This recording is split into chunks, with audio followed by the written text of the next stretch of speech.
I'm seeing. So, like ma'am's introduction mentioned that she's not the secretary now. She is ex. Yes, sir. It retired. is like has held. Okay.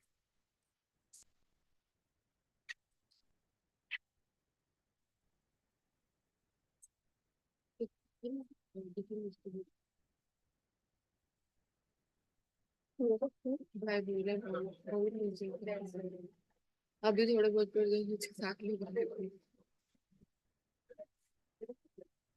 అంటే mandatory compulsory curative actions नहीं होगा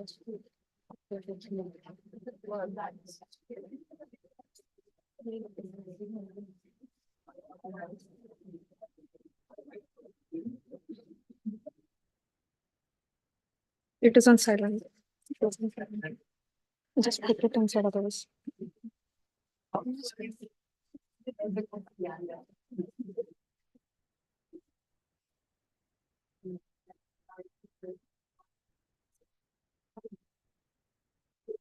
ऐसे बच्चे भी नहीं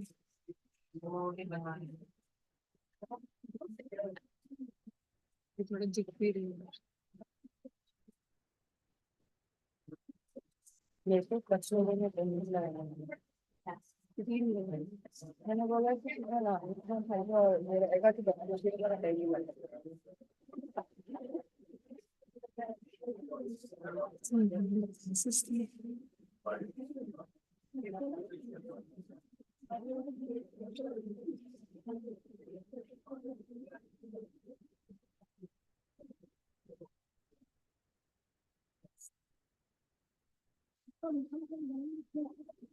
This moment, ma'am, whoever is present, Kakani sir is the Kakani sir, otherwise Asha community.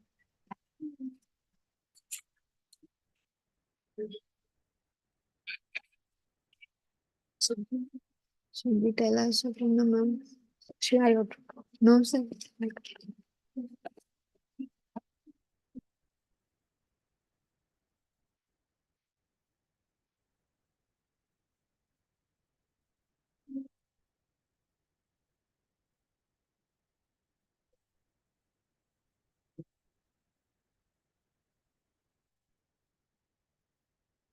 Students are requested to settle down quickly. Requesters. I request all the students to settle down quickly.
I request everyone to please switch off your phones or put them on silent mode.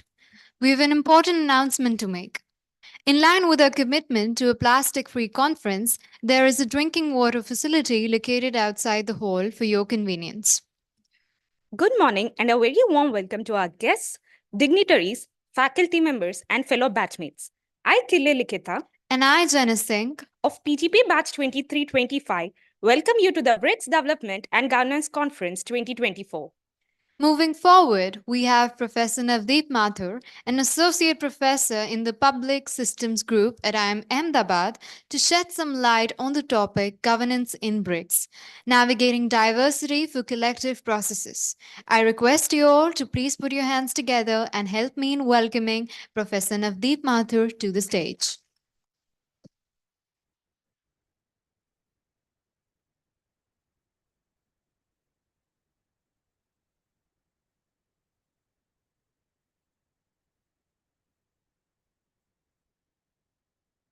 Is it here? Yes. Okay.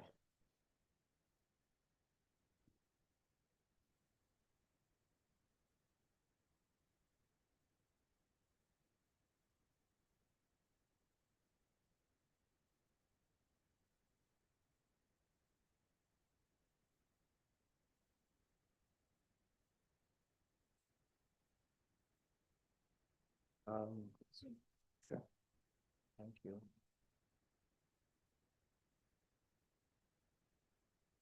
That's not my presentation.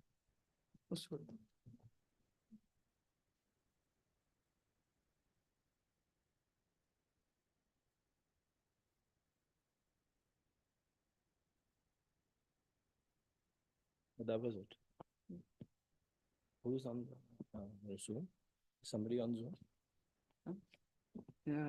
Actually, we are telecasting it. Okay. Okay.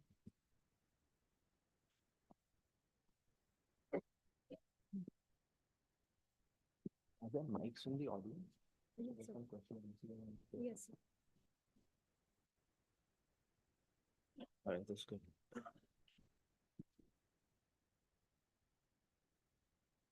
For this lecture. It's for the slides. Okay.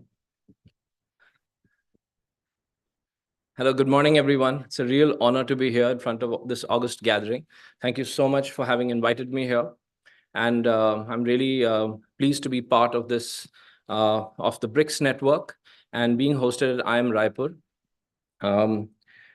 One of the things that, I was sort of asked to do was to try and contextualize diversity in the sphere of governance in this space. And one of the things that comes to my mind is that when we use the word diversity, we have something which is, we have implicitly something that we assume is a normal.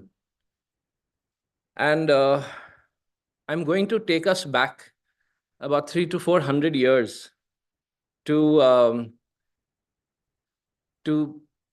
basically try and excavate why the term normal came to be used in a certain way, and why what we refer to in terms of this term called diversity needs to be thought through in order to do what we want to do. We are folks who want to do things which we call inclusion, right?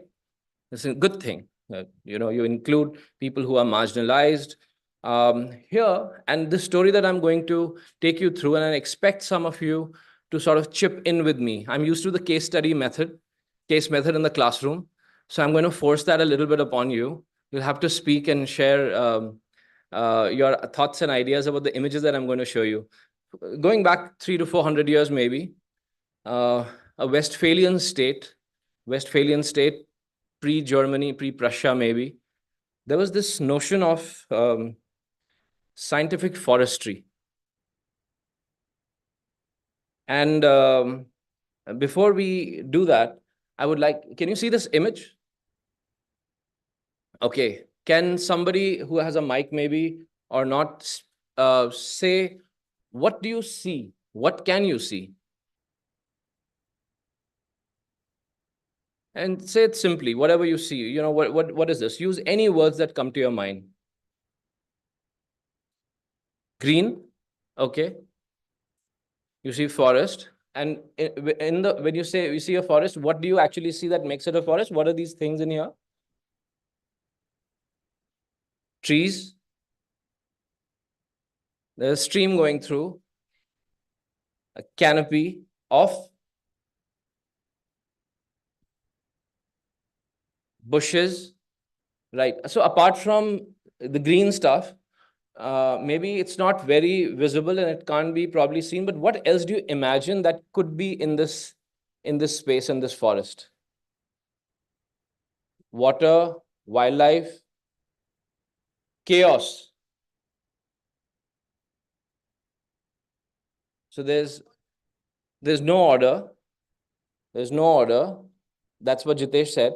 Thank you. You put it on him. Good. So the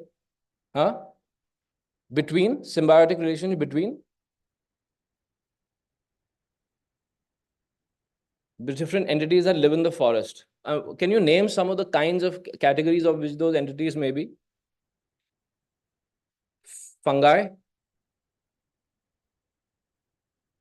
ants, some sort of microorganisms. What else?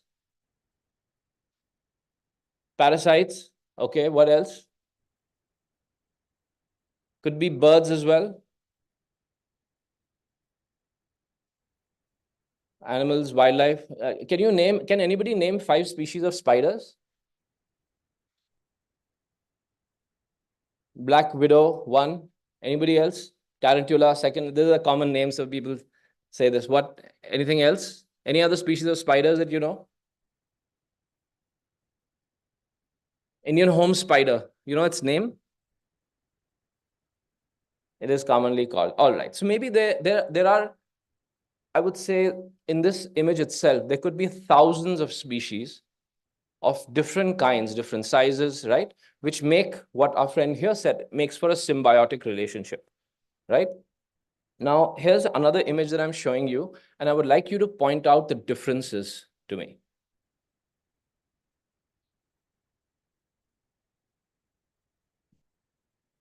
Here's this and this.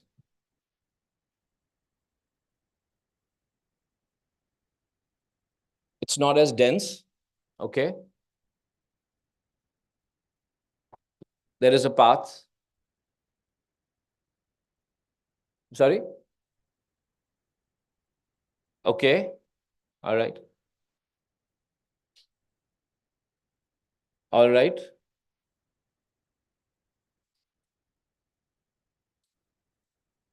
Existence of things that we can't see, micron will be less than. Anything else that you can see? It's pretty sanitized. Somebody else? Okay, so there is one kind of tree. There is a tree, and there's one kind of tree mainly that is growing here.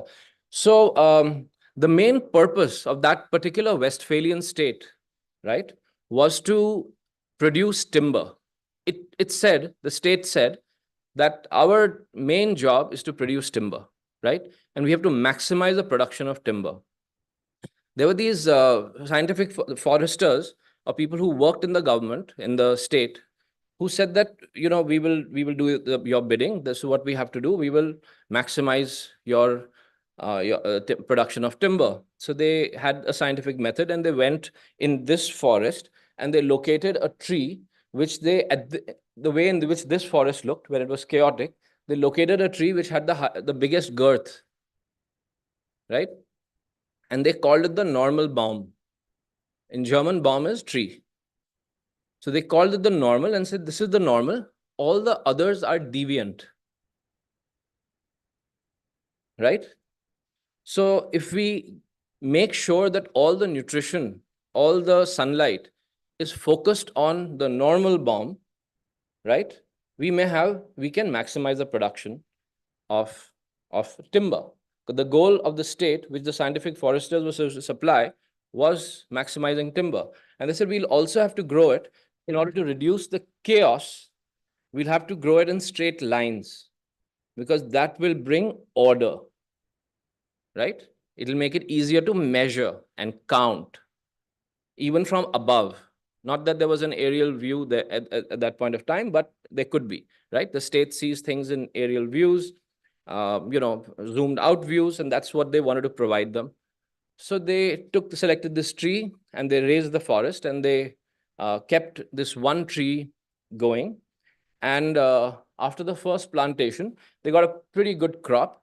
But of course, they realized that there's a bit of, a lot of things missing on the forest floor, lot less birds, lot less other kinds of insects and things were in that ecosystem now. I'll show you another image. Please tell me the differences between this and this.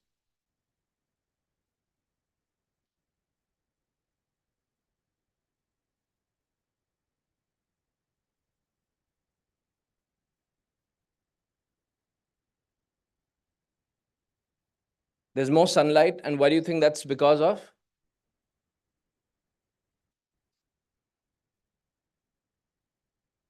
It's organized and streamlined, but the sunlight falls because of something that, another word that one of you used, a canopy.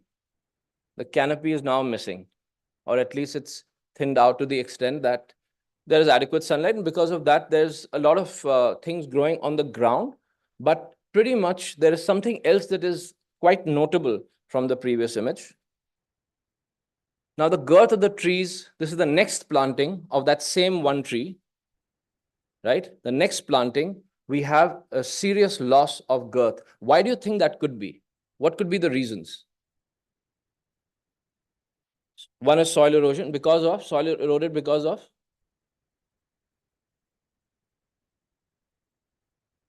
Right.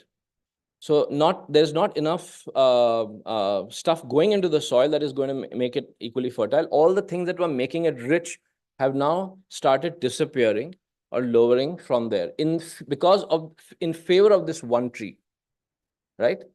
Why do the scientific foresters favor this one tree? Because they believe this will maximize their production of timber. The only goal of the state was to maximize the production of timber, maximize the utility, as you commonly use in this term in the business school. This is in straight lines, mind you, right? Easily countable, not chaotic, right? And we value not chaos, we value order. Here it is. What do you see?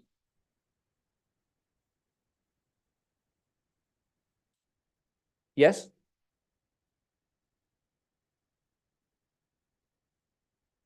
Yeah, speak up, please.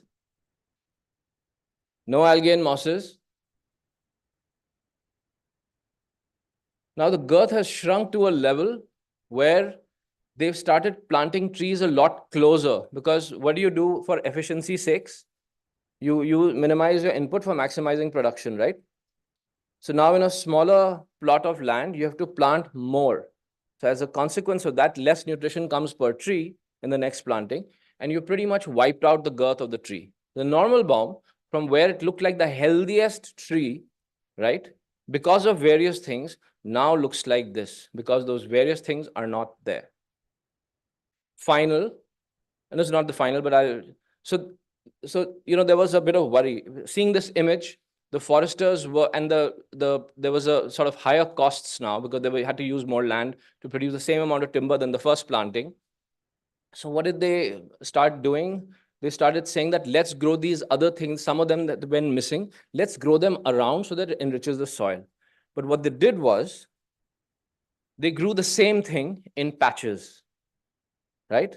They said that we still need to do things in an ordered way, because we do things scientifically. Science is orderly, and it's visually, we have to make sure that it fits our schema, right?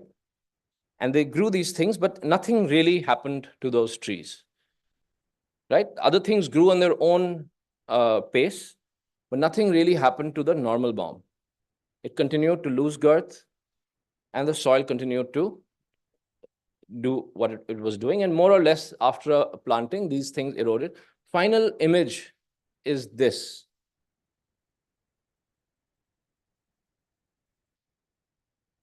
There's a technical term for this. It's called forest death, right? When a forest dies. There may be many things alive. Nobody's saying that there aren't live plants in here, but the forest is dead. The word forest you used only for this, not for this or this. This is a plantation, right? It's not a forest anymore. Now, obviously, when the production went down, the state was very upset. The rulers were very upset, and they hung some of these scientific foresters, the people who worked for them, and they were anyway living in an environment of fear even after the first planting. You know, they were attempting to help the state in governing its economic production. And this is what they were ended up with. So obviously, there was a lot of upset. Anyway, so then the state said, do something about it, or was going to execute everybody and we get somebody else. So they went back to the people who lived around the forests, who knew about how these things function, who had been displaced from the forest in order for the scientific foresters to do their timber production in the first place. So they started learning from the people who lived in the forest about what these species are. They had names for them, but they didn't know what they were. You can have names for things, but you would have no clue what its function is, what it does. You could either say that there's a higher species than this or a lower species. You could only have a hierarchical view of what you see, but not a functional view of what you see, right? So now in this forest, and I'm going to ask you to think about different situations where this may be applicable, right? Because the idea of the word governance is about the relationships between people in a society. It's quite often used from the World Bank definition, which is about managing economic production, right? And doing things, shaping things in order for raising GDP. Now, there's nothing wrong with that. However, the way in which the single focus of the Westphalian state had been to raise economic production, to raise GDP, to be competitive in the global marketplace, if it ended up in forest death, then what are the lessons that those foresters learned from the people who lived in the forests, right? That knowledge that they gained about what these species are, how do you sort of try and bring this back? Can we keep moving on with this way of governance? Is that the only purpose there is to all the instruments, mechanisms in society? Or is there another purpose? They literally had to learn how to weave spider webs through silk, using silk by hand, right? And then try and recreate, bring back some of those species. Now, I leave you pretty much with this story, and see how you would consider when we talk about diversity, when we talk about inclusion, whether what we do, in fact, is something entirely different, or use tokenistic ways to think about these things. And the reason why I wrote about art of resisting domination is this possibly is a lens to start thinking in ways that are different from the lenses that dominate our thinking currently, right? That dominate the ways in which we only consider governance towards one single goal through a kind of tunnel vision, right? Where we see nothing else, or we see nothing else as valuable, right? We may name things, but we don't see them. And the only way in which we see things is also in a hierarchical way, right? So these are the ways to challenge that sort of dominant thinking. And I thought that this may be a way to think of this rather than look at each of these countries that we have in the BRICS system, right?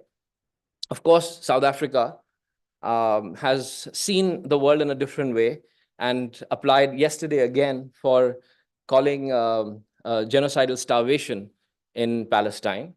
And so the way in which an ecosystem is thought about by one of our BRICS nations is something that exemplifies maybe a way of resisting the kind of domination that we are seeing in the world as well. I just want to say one more thing before I leave you with this idea of how do we consider a collective process, given that we could all be part of a collective process. We do live in a democracy and we are part of a collective process. So therefore, I'm going to just share an example of Dr. Anamika Dey. She's CEO of Grassroots Innovation Augmentation Network. It was originally set up by Professor Anil Gupta, a former colleague of mine, and I'm Ahmedabad, who works with grassroots innovation. One of the ways in which his organization or his view about the world, about innovation, was that innovation happens all the time at the grassroots. We don't have lenses to see it. So he started something called the Shodh Yatra, where people from all over the place with scientific interests or other interests walk through remote villages and document the innovations done by lots and lots of different people who are not collegiate, who are not qualified, who haven't done a PhD in innovation, but have actually created the grounds for the way in which a diversity of way of existence, of survival, of even progress have been created. We had small children who had absolutely masterful, beautiful things that they invented just by putting their minds to it in their environment with very little resources. So Dr. Day, I wanted to point out that um, the idea of a scientist, she's a scientist, the idea of her as a scientist also considering, many people considering that there are very different ways in which we can look at innovation. The landscape of innovation is not dominated by technology alone. It can be, but it's different sorts of technology, not just the kind of technology we're used to talking about in a business school perspective, right? And as a consequence of that, there may be a lot left out from a field of vision. We may be developing tunnel vision towards certain things when innovations are actually coming from a myriad ways. And I think all our BRICS nations as well, there is, these are very diverse countries. And I mean, diverse to the extent where a lot of grassroots innovations has happened in all sorts of spheres, right? And the landscape of governance has also been quite diverse. We've had lots and lots of local institutions that manage resources, and not from a top-down perspective, but one that engages with local communities and ecosystems. And I think the last thing that I want to say is that that's the only possibility we have for a collective process for governance.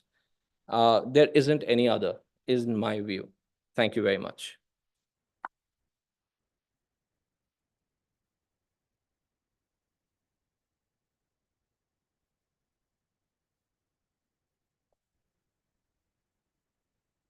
Thank you, sir, for sharing your insights on this extremely crucial topic. Moving forward, we would like to invite Ms. Aarti Ahuja. Ms. Aarti Ahuja, an accomplished IAS officer with over 30 years of service, has held various significant positions in Indian government as Additional Secretary in the Ministry of Labour and Employment and DG in the Ministry of Health, Family and Welfare. With a Master's in Economics, LLB, and further specialization in Public Policy and Public Health from prestigious institutions like Princeton and Harvard universities, she has spearheaded numerous reforms in health, nutrition, and welfare sectors. Her contributions have been recognized as the national best practices and have earned her roles in global health platforms. Ma'am, I request you to please come onto the stage and deliver the keynote address. Please put your hands together for welcoming ma'am.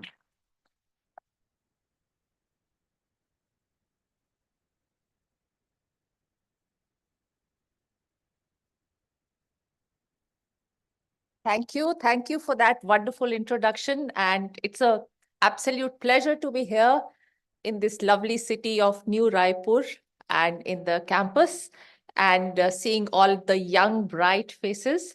So I'm going to talk a little bit about governance and taking up from what you said about diversity, about global domination, and where is the role of BRICS in all of that.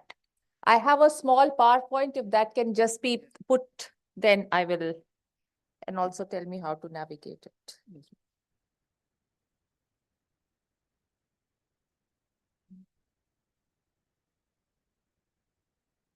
So you can just leave it there. So let me just start with the story. The story is that there are a number of global reports, right, that come out that rank countries on different parameters. One of such reports is brought out by ILO. ILO every year. Okay. And I navigate from here? Yes, ma'am. Okay. Okay, great. Great. So one of such reports is brought out by ILO, which is called the World Social Protection Report. And I joined the ministry. I was Secretary Labor. So when I joined the ministry, I was told that India's coverage of social protection is 24%. Means 24% of our population only has social protection. Now, what do you understand by social protection? Let me also get into my lecturer mode and ask you, what do you understand by social protection? Can you name some social protection schemes in the country? And you're not a student. You're not allowed to speak. It's only for these people. So what do you mean by social protection? Minimum fixed wages. Okay. What else? Pardon? Huh? ESIC. Okay. Yes. Good. I'm glad you've heard of it. Great. What else? What else? What do you mean by social protection? EPFO. But what do you mean by social protection?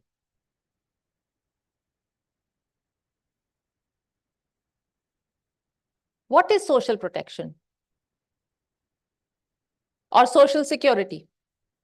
What is social security? Yeah.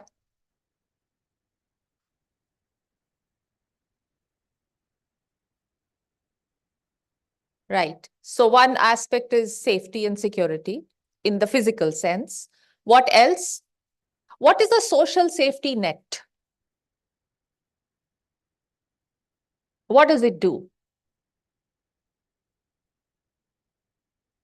Yeah. Can you just speak louder? Reduces vulnerability. So what kind of examples would we have of that? Right. So what kind of things would reduce the vulnerability? Right.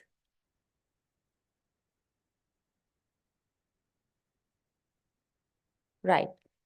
So as business management students, you also need to know this, the environment of the country.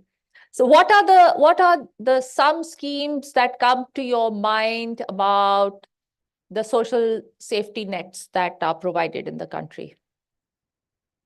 MG Narega is one, yes. What else?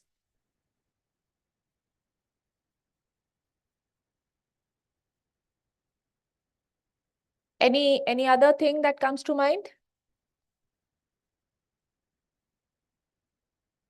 Pardon? NSDC. What is that? Okay, that's an organization. So skilling could be okay. What else? Yes, unorganized workers, social security boards. Yes, you know a lot about these things. Law student. Okay. What else? Yes, old age pension. So what does a social safety net do basically? It means that when there is a shock to the family, to the household, an economic shock, there is something to fall back upon, right? So the shock could come in various ways. For example, you have this whole health insurance PMJ, right?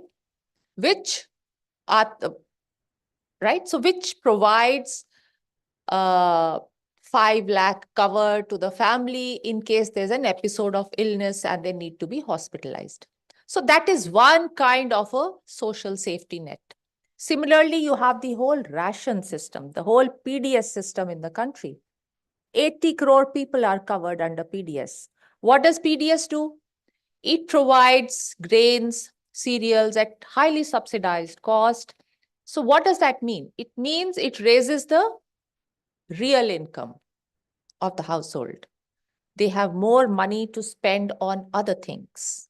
It provides a social safety net against economic shocks to the household. Right? So during COVID, a lot of people went out of work, but because this was there, they were able to sustain themselves. So these are very basic things which form part of the social safety net. So when we saw that India's coverage in the global report is 24%. Now, to anybody who has read or worked in India, they know that it's not true. The population coverage is much, much more. I mean, when I say 80 crore are covered under ration card, that is what proportion of India's population? You are the maths people, work it out. How much is it? Pardon? Whatever. So with 1 point, so more than 50%, 60%, right? If so much are covered under ration, why is it not being reflected in the global report?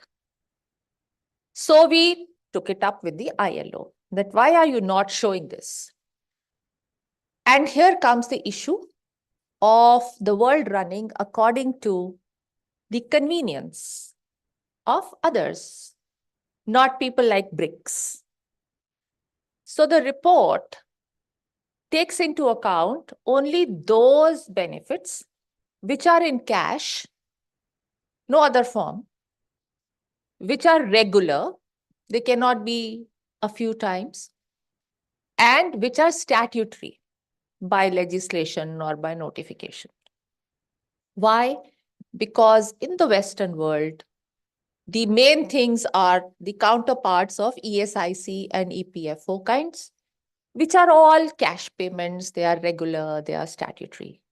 In all the BRICS countries and in the global south, there are a lot of other things. Have you all heard of Progressa and all these in Brazil and in Mexico? There are these conditional cash transfers.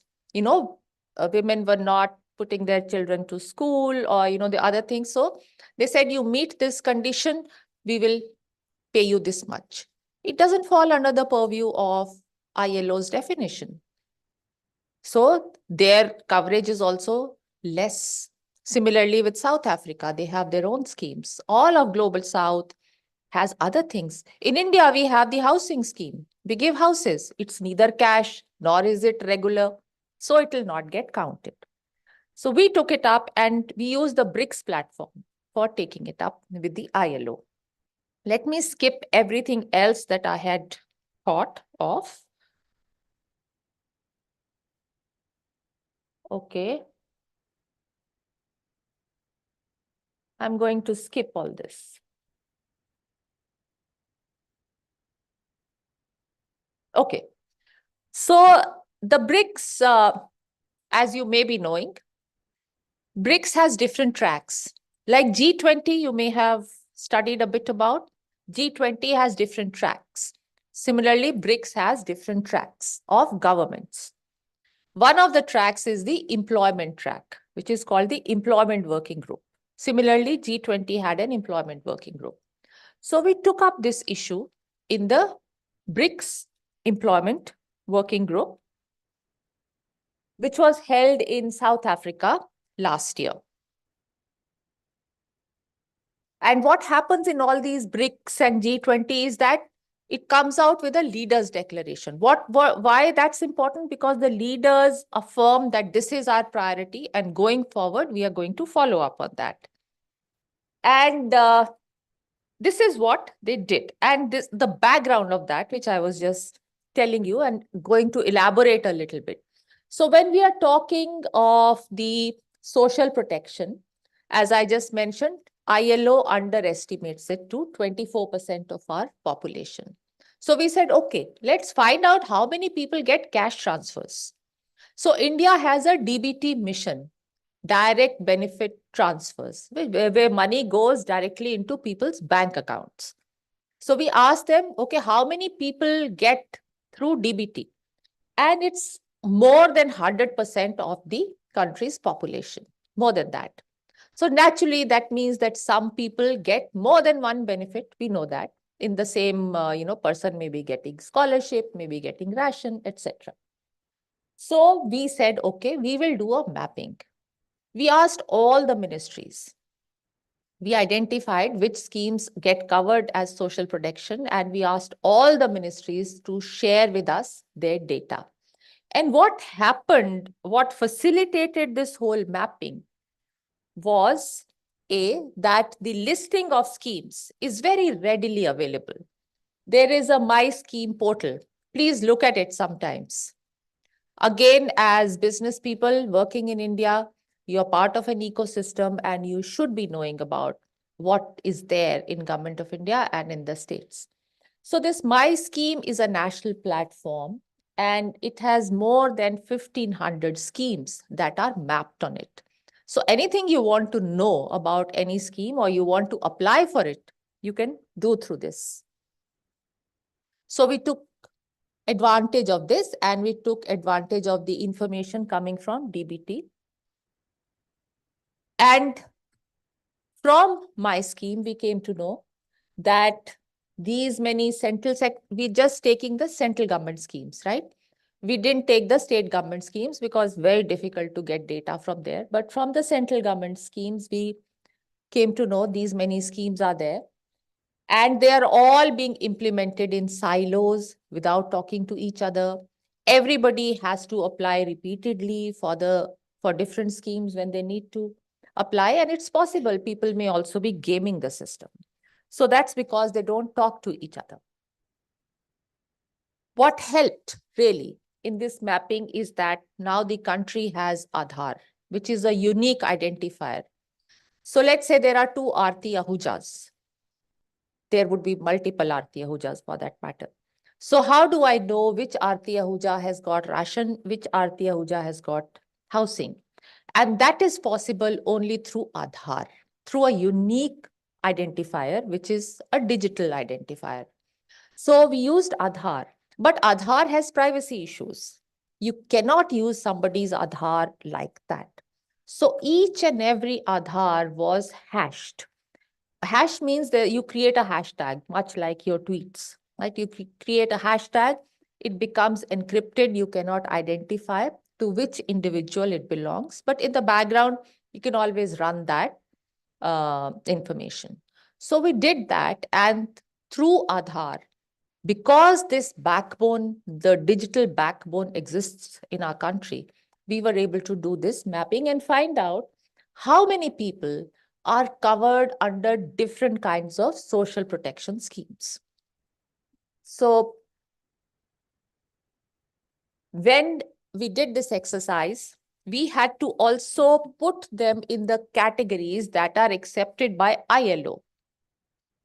These are also part of the SDGs. ILO basically measures the SDG related things. So what are the old age and survivor benefits? We categorize them: maternity, child, family, health, sickness, unemployment,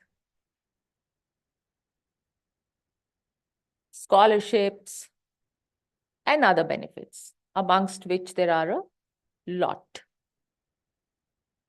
Incidentally, skilling and all are not strictly counted as social security because they don't directly impact unless the person gets a job, right? So these kind of things we mapped. And after mapping, this is what we found. So we were only able to do 34 schemes that fell in this category out of those 1,000 odd that I showed you, because rest of them were not falling in the category that we wanted. And we found that the total beneficiaries in 34 schemes are 162 crores, which is again more than the country's population. But the unique beneficiaries, after we did the mapping, the duplication exercise, is 92 crores. And if you take out the rations, one nation, one ration card, ONORC, if you take it out, the unique beneficiaries are 61 crores.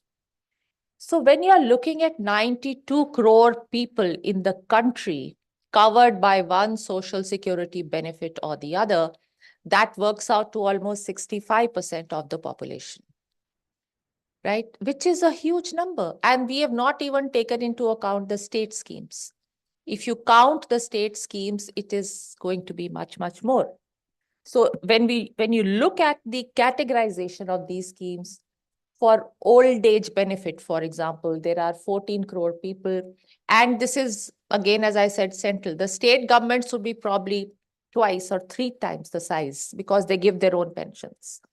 Survivor benefits, person dies in an accident, the family gets the benefit.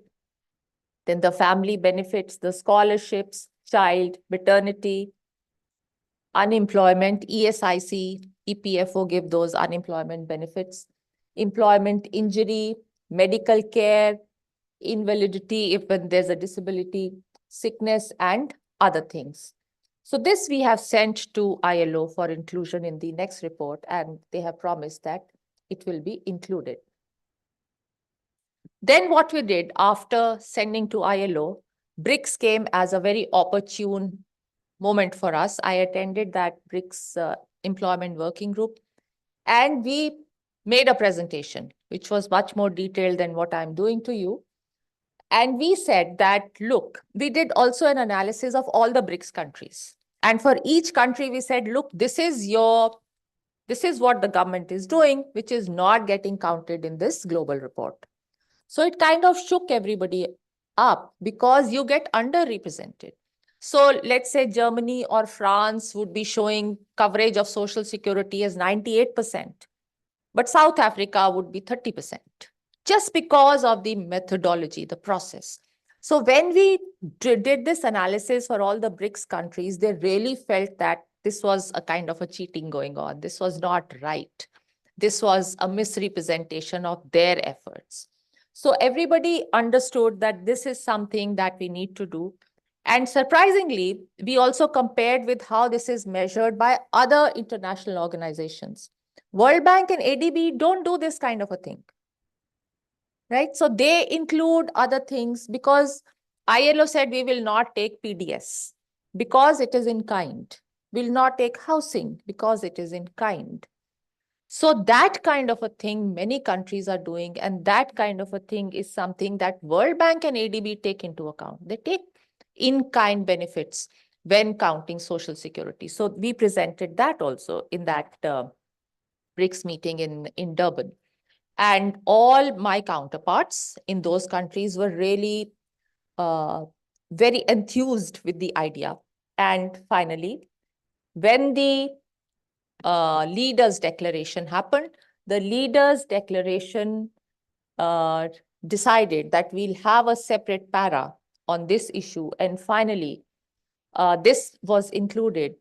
As I told you, the leaders' declaration means a lot in all the BRICS, because that is what gets carried on. So now that Russia is going to chair the BRICS, this will be taken up. So what did this say, and which we got included? We also urge ILO and other international organizations to take into account different measures for social security adopted by our countries, which are currently not included in global reports and databases. What this did also is that it created a buzz in ILO. I attended the governing body meeting after that in November in ILO, and most of the global south, like, countries like Indonesia, Malaysia, etc., UAE, they all provide different kind of things which are not counted. So now there is a strong push to the ILO, to the Director General, and countries are now taking it up to change their methodology altogether. One is to count what countries are doing properly and not have a totally Western-centric methodology, to change it for the global south and to include whatever they are doing.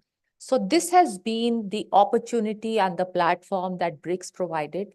And India emerged as a leader because they did this exercise, and they provided a platform to other countries, and not just BRICS. BRICS took it up, and with the support of the BRIC countries, now the rest of the global south is also taking it up. And we're pretty hopeful that in the coming days, the counting, the process, the methodology for counting social security will change globally, and we'll see it reflected positively. So going forward, this is something that needs to be carried forward, and the correct picture for every country needs to be reflected in the global reports. And not just this report, in other reports as well. But I'm just giving you a snapshot of what is possible. It's a proof of concept and it can be done. So thank you very much for listening to me. Thank you.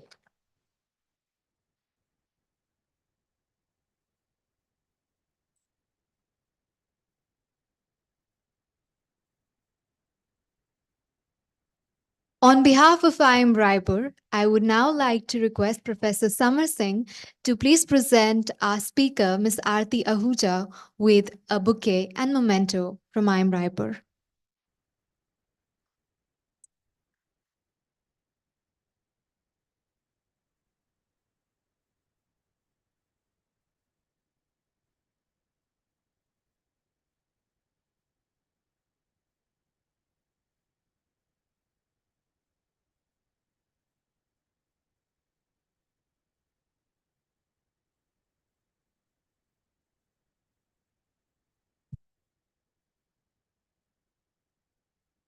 Thank you, ma'am. Thank you, sir. As we gather here today, we recognize that the intersection of governance and entrepreneurship holds immense significance in shaping the future of our nations. The BRICS alliance comprises of 5 powerful economies: Brazil, Russia, India, China, and South Africa, each with its unique entrepreneurial spirit and governance challenges. Entrepreneurship fuels innovation, economic growth, and job creation, while on the other hand, effective governance ensures stability, transparency, and inclusivity. Today's panel discussion delves into this dynamic relationship, exploring how robust governance framework can foster entrepreneurial ecosystems and vice versa. Our collective insights will pave the way for sustainable development and prosperity across our BRICS nations. I'd now like to request our panelists and moderator to join us on stage. Our esteemed moderator for today's discussion is Professor Navdeep Mathur. Please put your hands together and help me in welcoming him. And our distinguished panel includes Dr. M.R. Madhavan, Dr. Pushpendra Puneha, Dr. Ashish Desai, and Professor Prem Singh. Please put your hands together and help me welcoming all our panelists.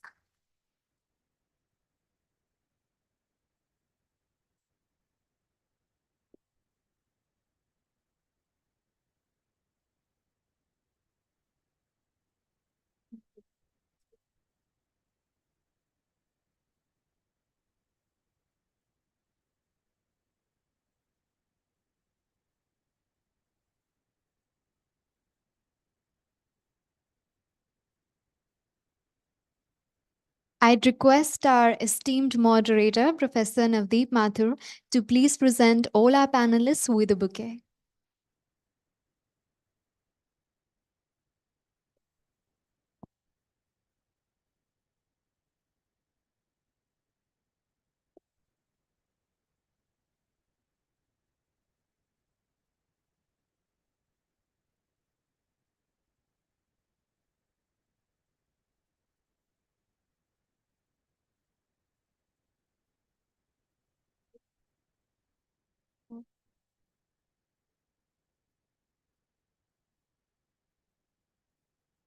Dr. Madhavan.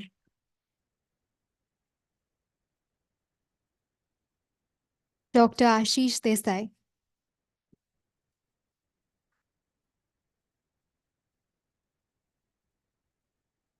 Professor Prem Singh.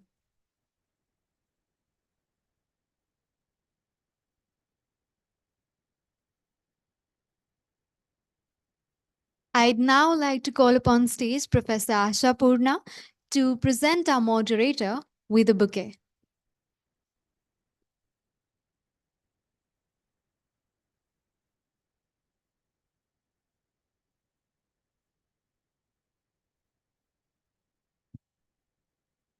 Professor Navdeep Mathur.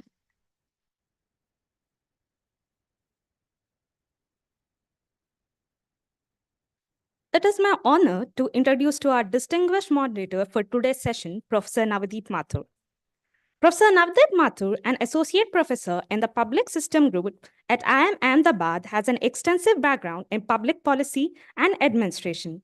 Highlighted by his academic achievements from Delhi University, the University of Hull, and Rutgers University.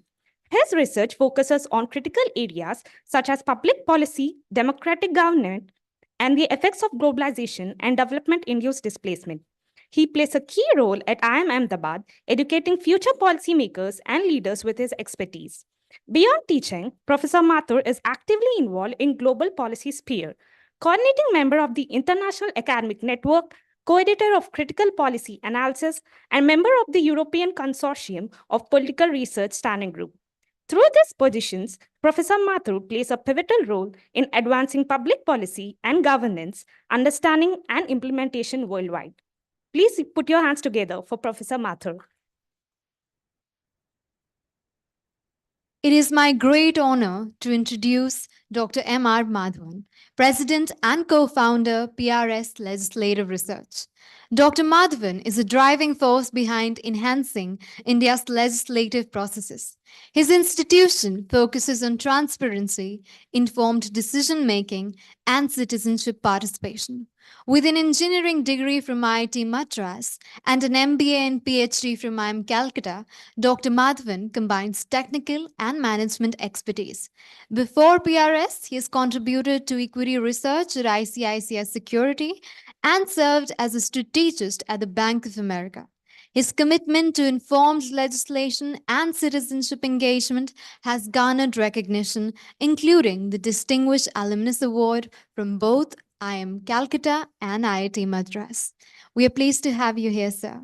Everyone, please give him a huge round of applause. I'm pleased to introduce Dr. Pushpinder Puniha.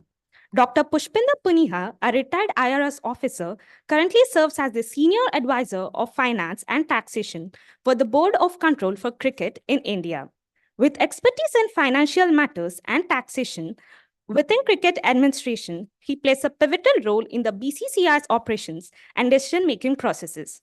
Dr. Puniha's leadership has facilitated the transition from relational trust ecosystem to transactional trust ecosystem in the collaborative world of cricket. He has also contributed to public financial analysis and initiatives aimed at improving livelihoods, advocating for sustainable practices across sector. His insights and contributions underscore the importance of financial analysis and responsible governance in sports and beyond. Please put your hands together for Sir. Our next speaker for the day is Dr. Ashish Desai, a distinguished expert in digital commerce and innovation. He boasts over 25 years of experience in the IT industry. His journey began with an engineering degree, but his passion for technology and commerce led him to explore deeper realms. With a PhD in computer science and an MBA, he combines technical acumen with business insights. Dr. Desai has worked with multiple multinational companies, spearheading projects in e-commerce, cloud computing, AI, and blockchain. Currently, he serves as the advisor for strategic initiatives at ONDC, a Government of India initiative to revolutionize India's e-commerce ecosystem. His commitment to digital literacy, empowerment, and mentoring startups makes him an inspiration for aspiring innovators and leaders. We're delighted to have you here, sir. Everyone, please put your hands together for Dr. Desai. I'm delighted to introduce Professor Prem Singh. Professor Prem Singh, an adjunct professor at IIM Raipur, has a diverse educational background with an MBBS degree from JIPMER Puducherry and PGP from IIM Ahmedabad. Transitioning from academia, he embarked on a distinguished career in the Indian Administrative Service, serving in various critical roles, including SDR in Chandil and Deputy Commissioner of Senapati District. His significant contribution in urban policy were evident during his tenure as the Director of Municipal Administration, Housing and Urban Development. Additionally, Professor Singh has been instrumental in enhancing public health and education as a State Mission Director and State Project Director. Professor Singh's career exemplifies a unique blend of administrative experience and academic insight, contributing profoundly to the policy implementation and public management education. Please put your hands together for Professor Singh. We're extremely grateful to have you all here. I would now request our moderator, Professor Navdeep Mathur, to please take the panel discussion ahead. Thank you. Hello, thank you so much for your warm welcome and introductions. It's such a august panel here. I don't have to say much more about the topic. Each one of our panelists brings immense and rich experience to our understanding of governance and entrepreneurship, and not only about the fields. I mean, they're highly qualified, but the experience that they have, I would say that I'd like Dr. Madhavan to start, if that's all right.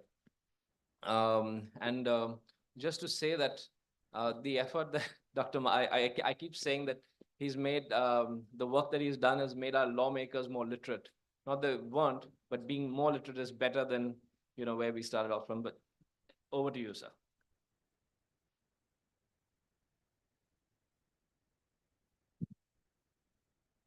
Thank you. First, thanks to IIM Raipur for inviting me here. I don't know why, but they did invite me.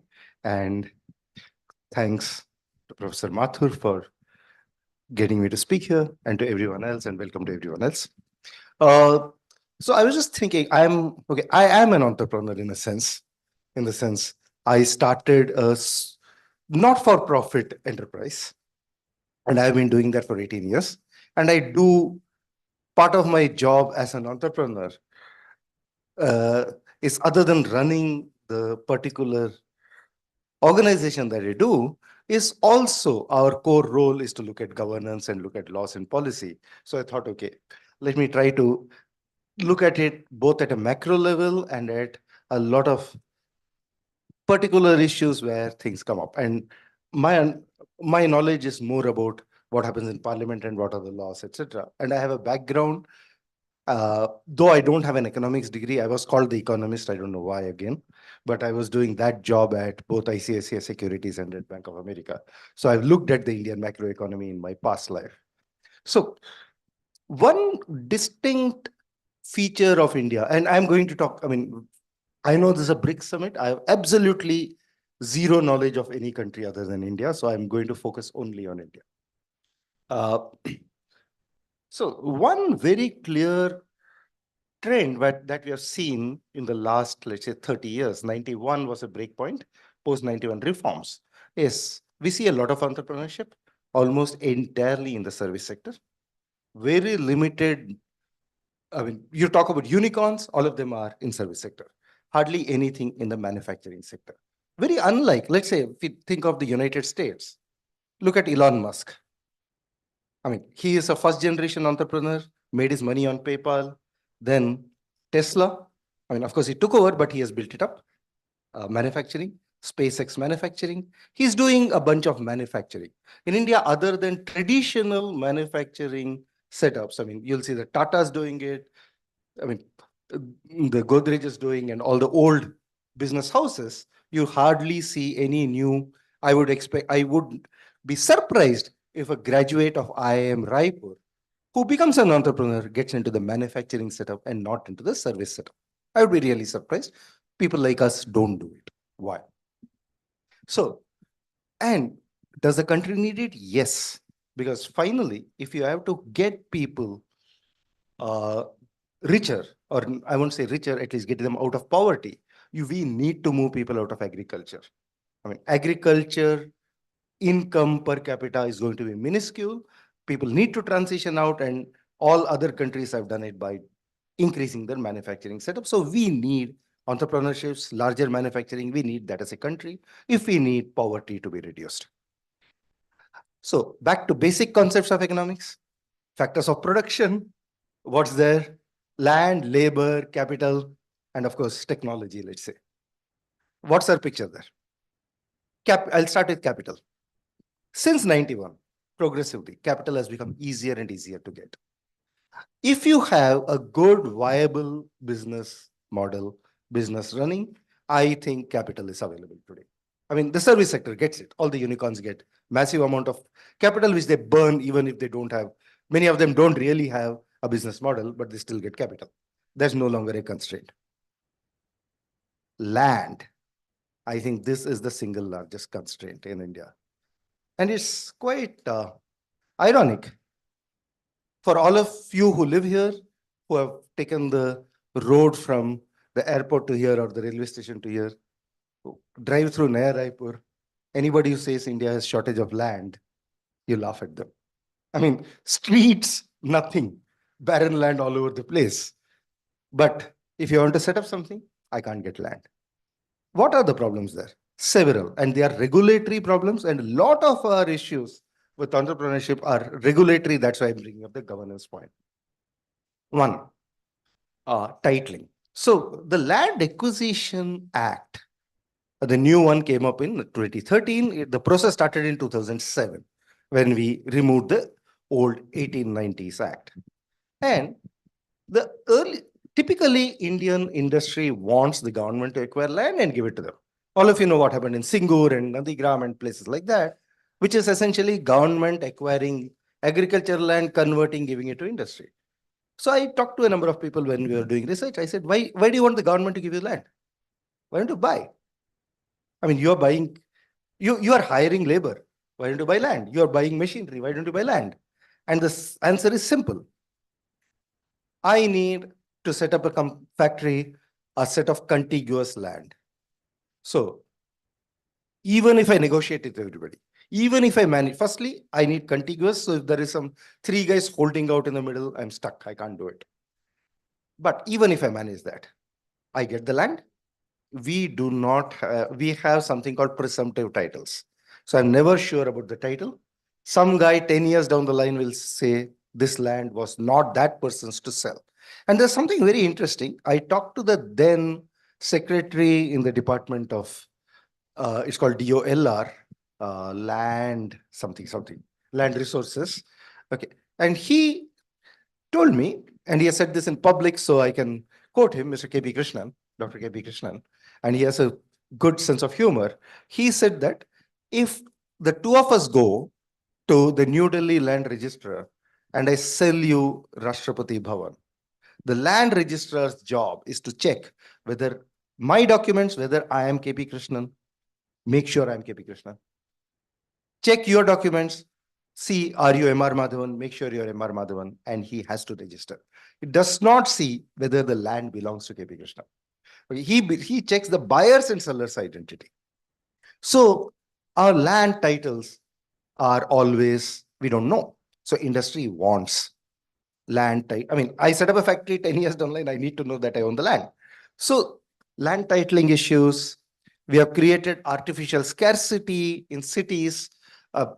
Why does coffee in, let's say, a coffee shop in Delhi cost in dollar terms as much as coffee in Europe? Our standard of cost of living for everything else is much lower. Artificial rental costs. Our rental costs are one of the highest in the world in dollar terms.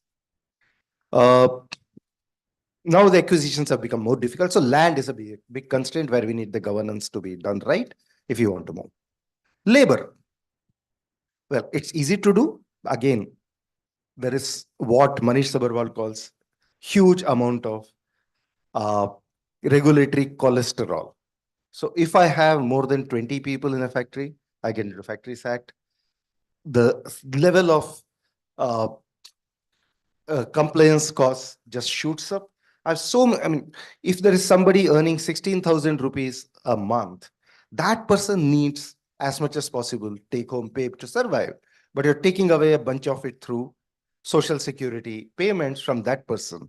So instead of government ensuring social security, the employer has the burden to use social security. So we remain unorganized and we discourage organized sector. So a bunch of them, the new labor codes came up, no change from the old ones, frankly. 29 got consolidated into 4. All they did was they made chapters and called them the same, some amount of uniformity. And interestingly, they have not yet been notified. So land, labor, capital. Capital is easy. Technology, of course, we can acquire. So land and labor serious ones.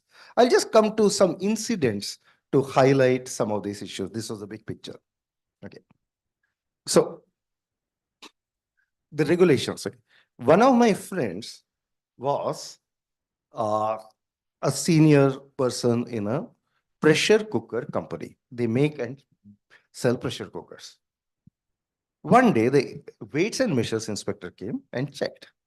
And this guy said that apparently, if you have an electronic weighing machine, you need to have next to that a certified half kg, those stone, whatever the government makes, you have to have that. So that guy said, you don't have it kept next to that. So I said, but pressure cooker, you don't sell by weight. I mean, nobody says, give me 6 kilograms of pressure cooker. So why do you need weights and measures? And you're selling pressure cooker. So these guys have a laboratory inside where they measure precise amounts of so much rice, so much water, how long does it take, so much dal, so much water, and all. And there is an electronic weighing machine the lab uses. There's no weight next to that. So essentially, extortion by the inspector. Another friend had a factory. So one of the labor laws says that if you have, I think, above a certain number of people, I don't remember, you need to have a hospital in the factory. And if there is a hospital within 200 meters of your factory, then you don't need to have an inside factory because you can take somebody there. You need to have an ambulance. This person had a hospital which was 160 meters from the gate and decided, actually saying that if somebody gets injured, it's better that the person is taken to the larger hospital in an ambulance than one of our guys trying to fix that guy, because we will never have the top doctors. So they kept ambulance and all. The inspector comes. Inspector says that's 205 meters. And there is a long case which went all the way to the High Court. There are criminal charges. He was almost arrested and put in jail. And this guy is essentially running a company, and things like that happen. So there's of course the famous story of which Mr. Narayan Murthy recites, when the boilers inspector landed up at the Infosys gate and he said, I need to check your boilers.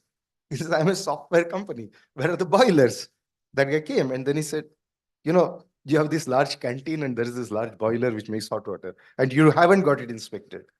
So the regulatory compliance issue. So if I'm an entrepreneur, am I looking at competition? Am I looking at markets? Or am I actually looking at, okay, do I have a boiler certificate? Do I have the weight next to it? What am I focusing on? You're taking away my bandwidth. So this is, I think, some of the serious issues that we need to consider. Since I have a former IRS officer sitting next to me, I have to tell my tax stories. Okay. So I get a letter. This was in 2015, March. I distinctly remember this, early March 2015, which says that in 2012-13, you deducted so much TDS. There's some number. This 13-14, you deducted so much TDS. This financial year, and it's actually not yet over, your deduction of TDS is only so much, which is less than last year. Can you come and explain at our office? I said, what nonsense? I have deducted all TDS due. Our expenses were lesser. So we did a lesser TDS, and anyway, it's 11 months. So, and I was not in town. So my finance guy in a panic, because you get a letter from income tax, you're in panic. You don't know what's going to happen. So he called me up. He sent it to me he just took a photo and sent it to me on WhatsApp. I just called him, dictated a letter to income tax. And I said that all I said in that was, firstly, it's only 11 months now. Last year was 12 months, so it's lower. Secondly, we have paid, I just checked, we had actually paid all TDS. So we had done the TDS and all payments as required by law and shall endeavor to do so in the future. I didn't even promise, I just said endeavor. But the question is, this takes away a day of bandwidth. It takes away from my core job. So these sort of regulatory things we need to fix if we have to move forward. Thanks, I'll stop here. I have many more stories, but I'll stop here.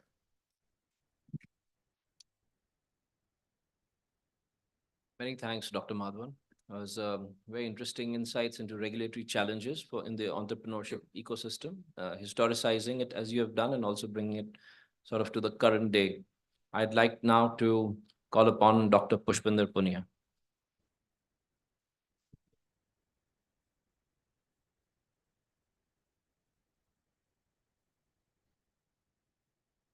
Is this working?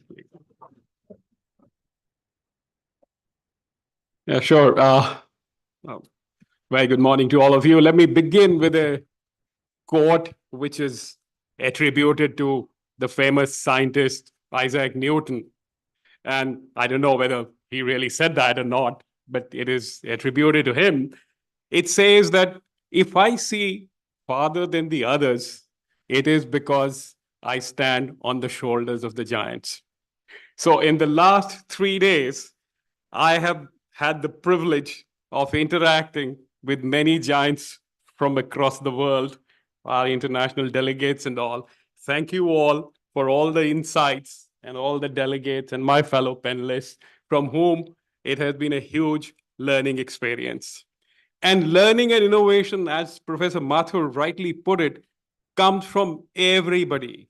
And I would share a few of those instances where the learning from us or learning from simple folks can provide us enduring solutions. And I begin with an anecdote shared by a Nobel laureate and the Nobel Peace Prize winner, Professor Mohammad Yunus and Grameen Bank, were given the 2006 Nobel Peace Prize because they did so much to elevate poverty. So the Nobel organization thought that they should be given the Peace Prize. And if I tell you how innovation comes, as Professor Mathur rightly says, by common people, Professor Mohammad Yunus, he was a professor originally in an American university. In 71, when Bangladesh got independence, he was inspired to come back to Bangladesh. And he started teaching in Chittagong, University of Chittagong. And he used to walk across to his university. And he saw in the village next to the University of Chittagong in Jobra, there were outstanding basket weavers. These basket weavers were basically women. They used to buy bamboo, weave them and sell them in the market, and they were very poor. So he thought that they are producing wonderful, products. Why can't we get some loan and all for them? He went to the bank around there that here are weavers. Why don't we give them some loan to enhance their production? And the bankers told them without collateral, you think we'll give them any loan? Go from here, professor. So Professor Mohammad Yunus, at that time professor, from his own pocket, gave $27 to 42 such weavers.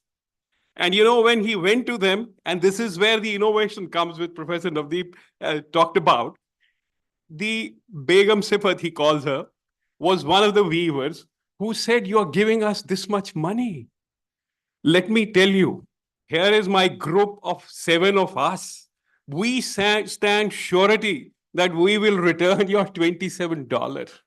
So the whole concept of joint liability groups as a replacement for collateral security in the financial market has come not from Mohammad Yunus or from any one of us. It has come from Begum Sifat, who provided the security of the group to him that we will return your $27. And those $27 were, of course, returned.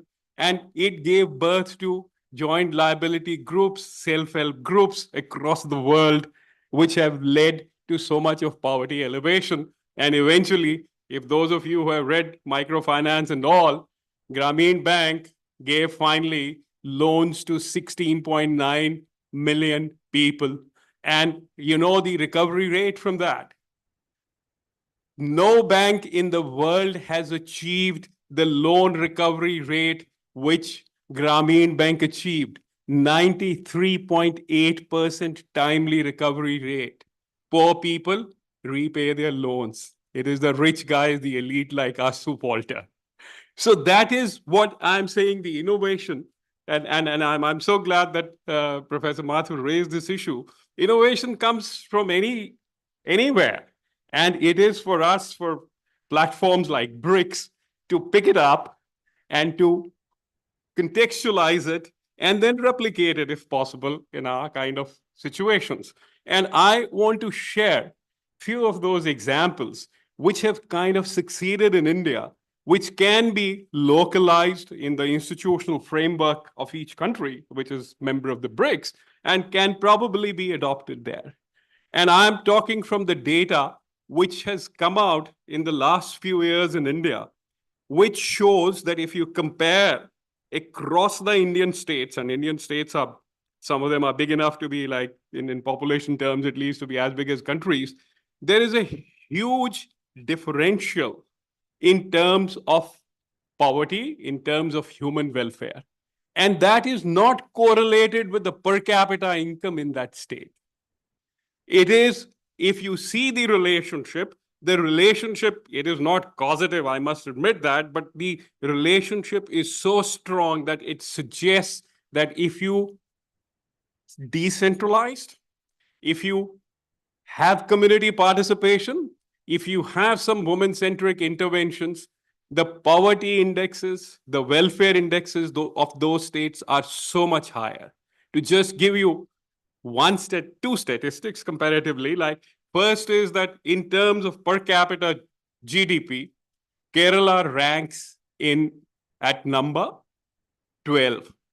But if you take the global poverty index, then Kerala is highest in India.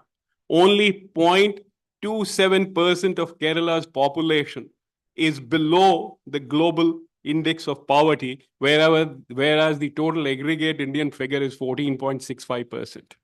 And the devolution index in terms of decentralization, in terms of engagement of the women-centric policies, Kerala is number 1. The Reserve Bank of India's 2023 report on role of Panchayati Raj, and for our foreign delegates, I must say what panchayats are. Panchayats are our village elected bodies. So the role of village elected bodies in development, again, as a devolution index they have used, in that, again, the 3 states which come up at the top, they are Kerala, they are Tamil Nadu, and they are Maharashtra.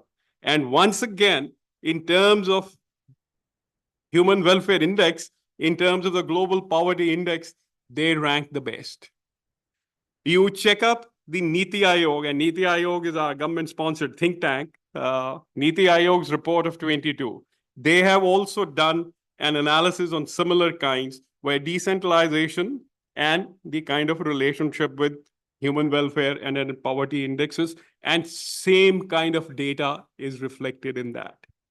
So my first thing is that if there is a learning from us in India, which can be probably contextualized, which can be probably adopted according to the country-specific institutional framework, it is that decentralization of financial resources, women-centric intervention, and community participation in these poverty reduction programs like our livelihood missions and our health missions, then the results are so much better than it otherwise are. Like, now, to give you an example again, where there's a lot of research has been done, is one of such programs which is run in Kerala, which is called Kudumbashri.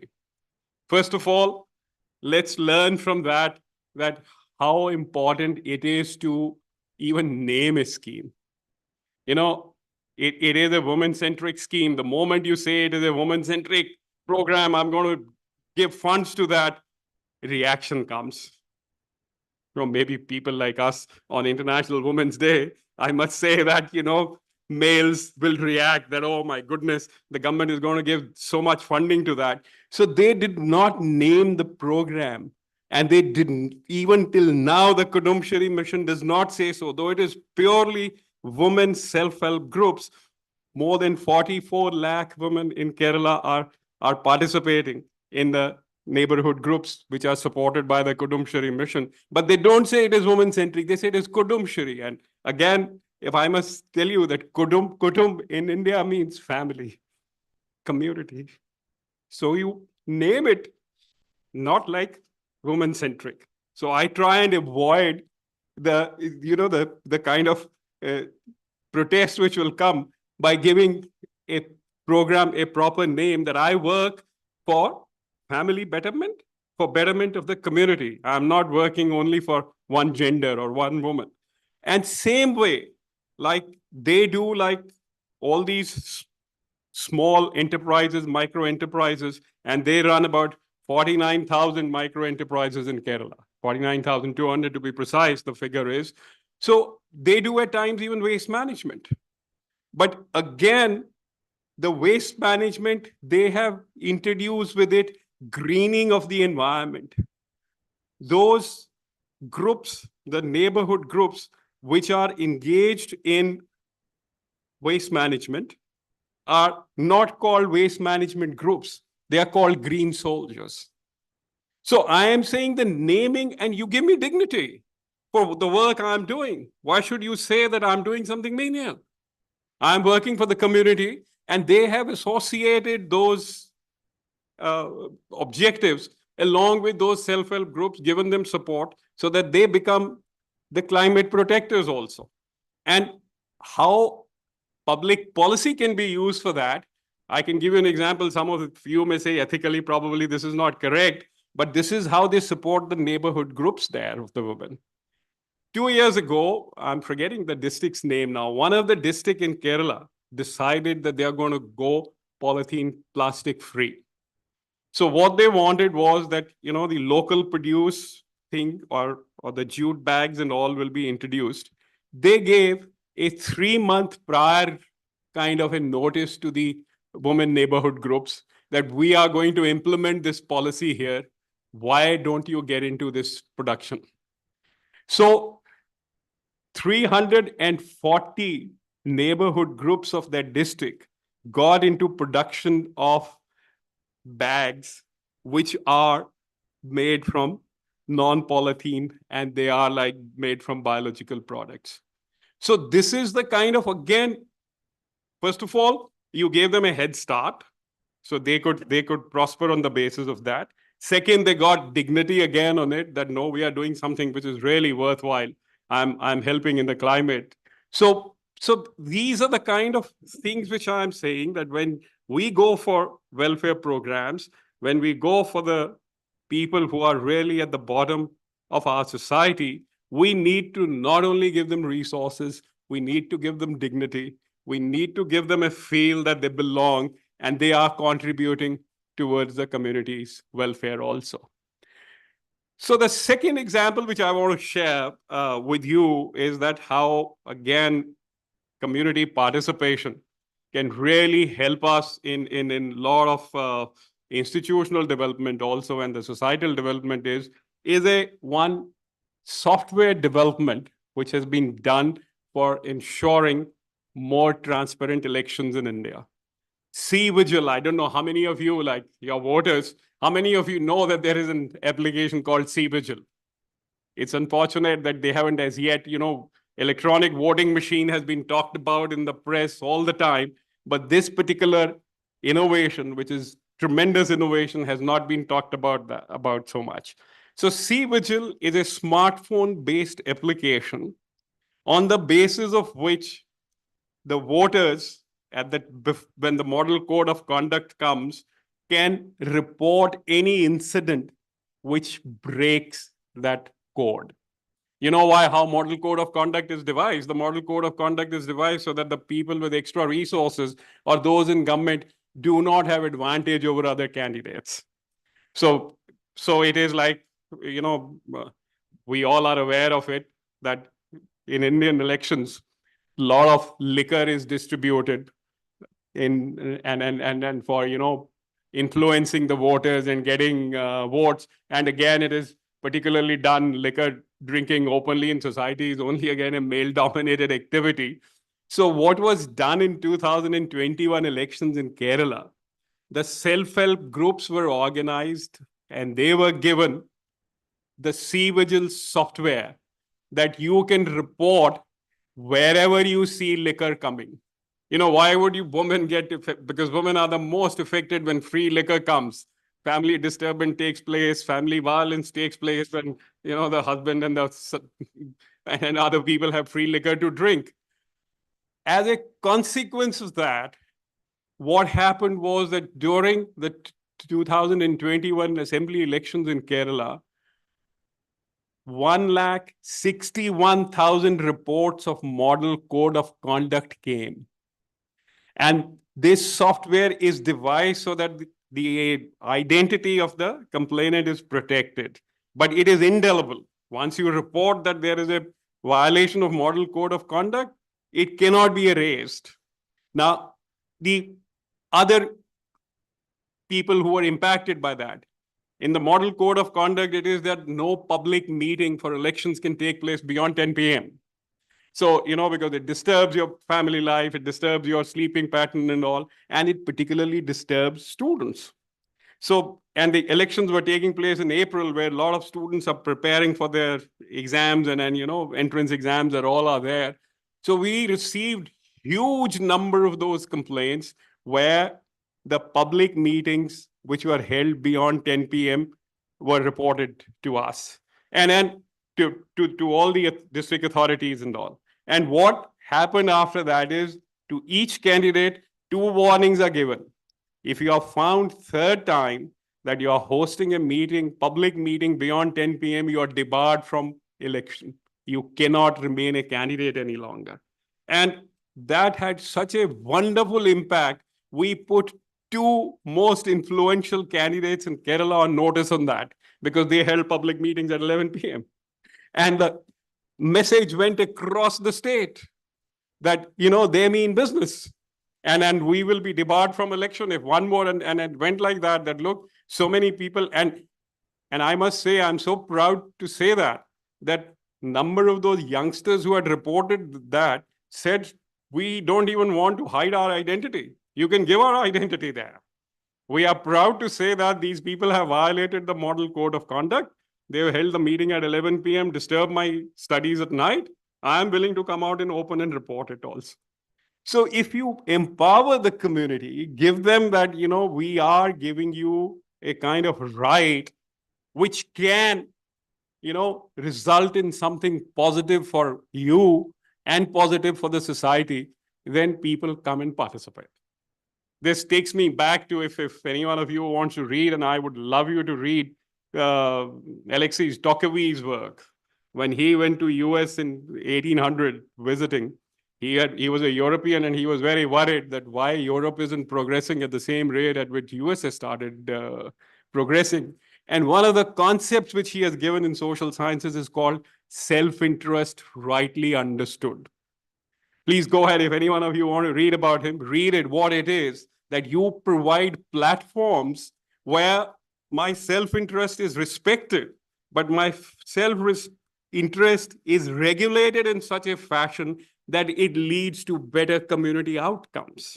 So here was an example again of, where my self-interest, I was preparing for exams and I was getting disturbed by those public meetings. But by doing so, I'm doing social good also. So can we build up institutional structures of participation by community where each participant feel goods, his own self-interest is guarded, and at the same time, you can get a public outcome, which is which is so desired. But to achieve this public participation, to get community engaged, is a tough challenge. It's not such a simple thing. And I'll give you an example again from a research which is not based from our country. This is one of the richest foundation of California. California Community Foundation is one of the largest nonprofit set up in California. So they found that one particular city of Los Angeles metropolitan area called El Monte. Now, in the US thing, the city basically means for us what we have in India, colonies. Like, so in the larger Los Angeles metropolitan area, there was El Monte, and El Monte used to serve as the first place where the illegal or even the legal Hispanic migrants will come and settle in Los Angeles. It was their community. 88% of the people in El Monte were Hispanic. Am I crossing my time limit?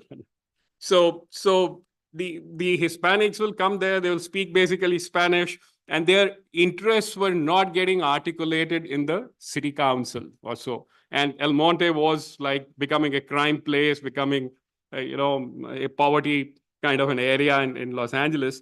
So California Community Foundation came up with a 10-year project, gave $10 million to engage these immigrants, these migrants, in the decision-making process of the City Council of El Monte.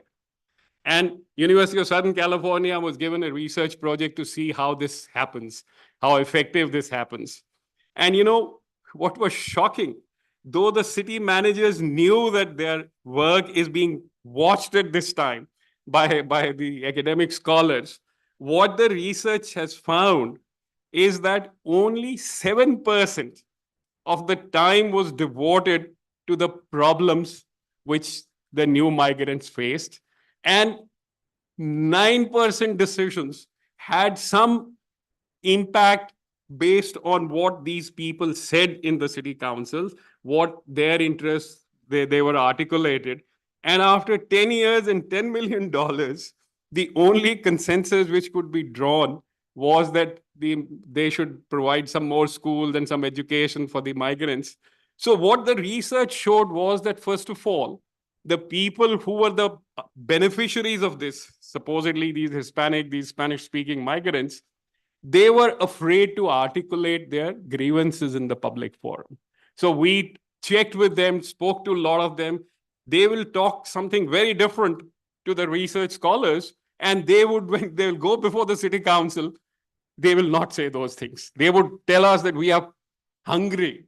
We don't have enough food. Why don't you provide some stalls where city council can provide some subsidized kind of food stores and all? But inside, when they go before the city council, they will not articulate these issues.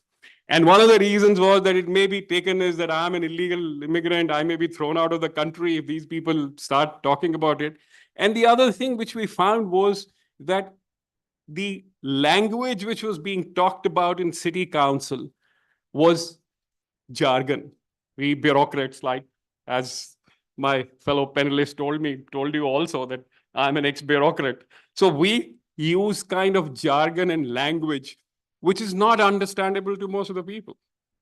So those of you who have read Michel Foucault, anyone read Political Science, Foucault, followers? So I would advise you, please read. And Michel Foucault's research kind of shows that most bureaucratic organizations have jargon of about 200 words. Our goals, our analysis of what we have done, our outcomes, our achievements are defined in those 200-word jargon, which to a common man means nothing. So we have a kind of a problem of communication, problem of jargon. Like, say, for instance, I'm an ex-taxman. I've never been able to understand why do we have a difference in the accounting year and the assessment year? You people are highly educated. Can you tell me? Why cannot be the accounting year be the same as the assessment year? But no, the tax man says, no, your financial year ending on 24 will be assessed in assessment year 24-25. So what is the difference between avoidance of tax and evasion of tax? For a common man, there is no difference. But we will differentiate. No, you haven't. No, I have forgiven him because he avoided the tax, but you have evaded the tax.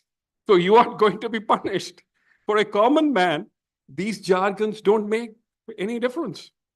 So the reason, if you got to get people to participate, people to come forward and communicate, and then articulate their interest in your decision making, then you got to have a language, and you probably have to repeatedly go to them to understand what they want and what those benefits have been. Let me stop here. I think I've far exceeded the time given to me. Thank you so much for giving me this platform. Thank you very much. Not at all. Thank you, Dr. Punia. Very nuanced insight into the way in which gender equality across the board bodes for better environmental outcomes, better economic outcomes, and a more cohesive and social, society. I think that understating that today, of course, is extremely important, but every day is best. Couple of interesting, things. The e-vigil program seems to have obviously not made as much garner as much public attention, and is a very important one to keep a kind of a conduct in place for sort of the stability around important processes, but stability around that. And I think the third point, when you mentioned collaborative governance, participatory governance, will be very difficult if there's fears around one's own identity. And I think that's the earlier conversation as well. Any kind of deviance, any kind of normative dominance is problematic if we want a participatory governance to democracy to work really well. Thank you so much, Dr. Punia. That was very enlightening. I'd like to move on to Dr. Ashish Desai next. If you could please take the stage. Thank you.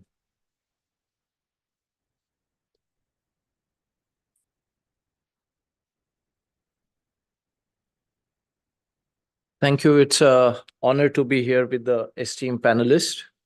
And I will talk today more on entrepreneurship, building on what Dr. Punia built on women entrepreneurship.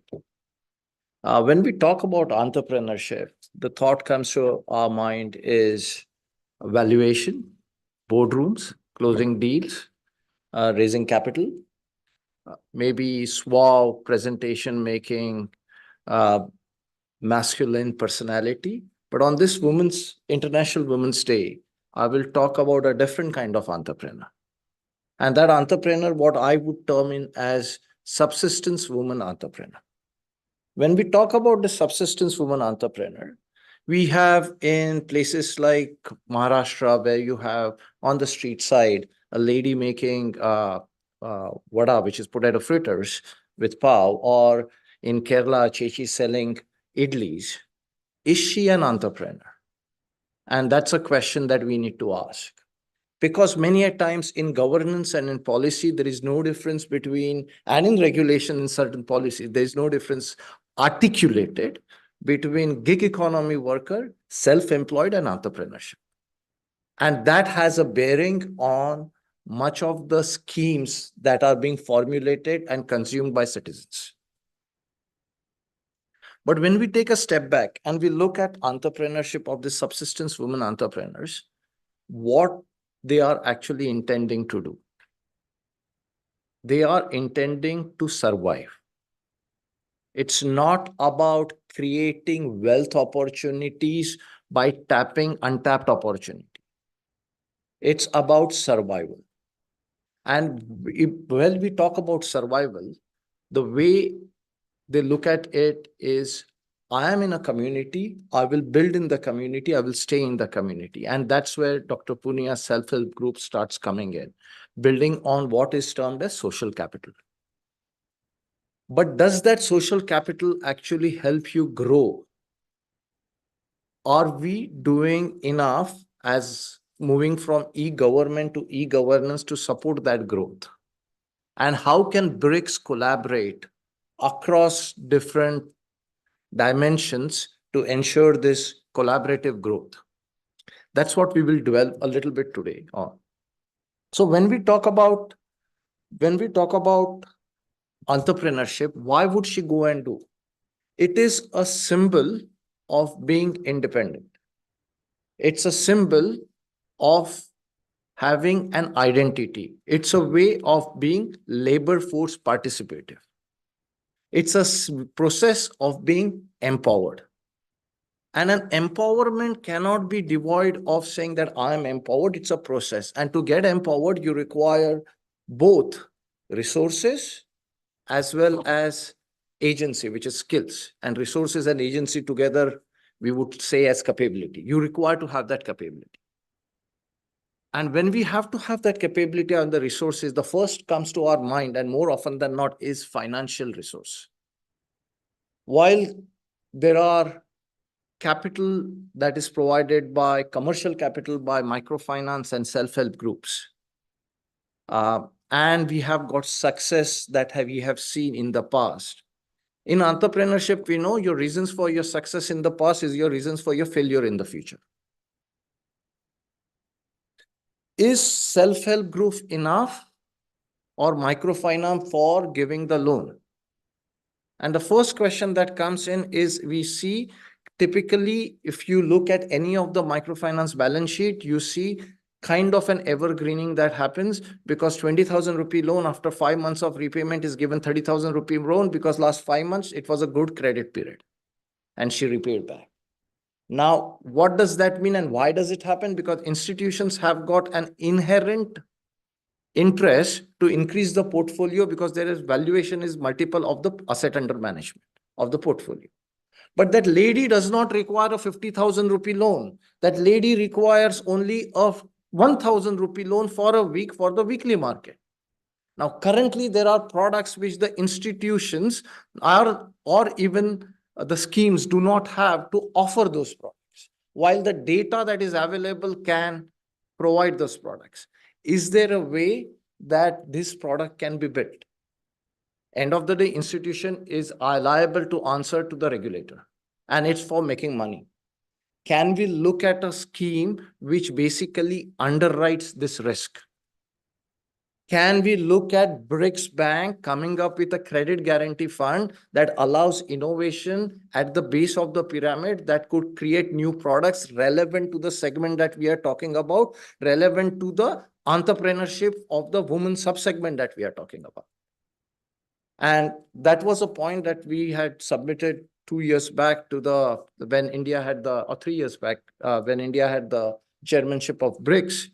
Hopefully, somebody will deliberate on it. The second point that comes over here is, can we look at combining grant capital with commercial capital?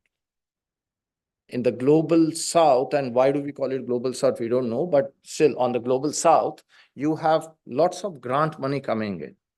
And the money coming in goes to reasons which definitely may or may not reach the people who the grant is meant for. Can we look at combining commercial capital with grant capital? And there are regulatory issues around how the grant capital is supposed to be used and supposed to be consumed, because of which you cannot do a blended finance approach. How can that be structured? And that possibly has to be deliberated across the BRICS community as well.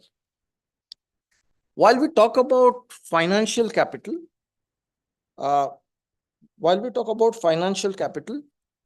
of the things that comes to our mind is there any other capital apart from financial capital that is required, or any other resource that is required apart from finance? Dr. Madhavan talked about labor, capital, technology, land. But one of the resources also that is required is access to market. I might give capital and you are a subsistence woman entrepreneur making papads and pickles in a village, but your market is capped to the village or the neighboring village. To move beyond that market, what is that we are doing? Are we creating a channel where you can take these goods and sell it beyond the shores? Can we link, how can we link one district, one program, which we have, to also enable exports? It's about not opening up the export channel, but of ensuring onboarding of the one district, one program weavers or artisans into enabling their agency, enabling their skills that they have to be able to export.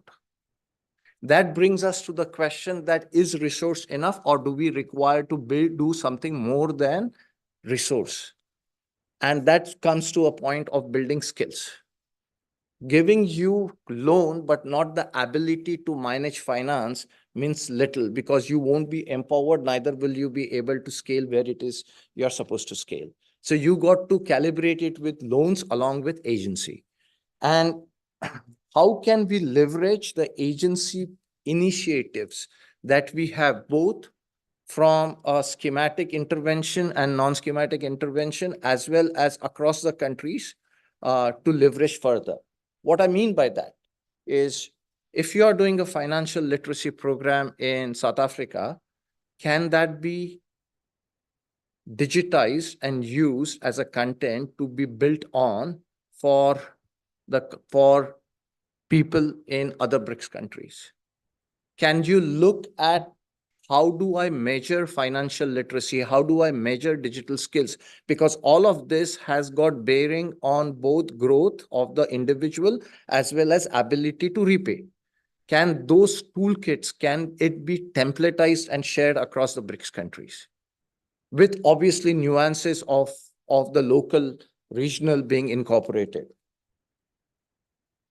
And these innovations are required to be done collaboratively across the markets that we are talking about, which we have our own unique challenges. If we look at innovations and we talk about financial inclusion index, on one hand, we talk Jan Dhan account has given bank account to everybody who needs so in India.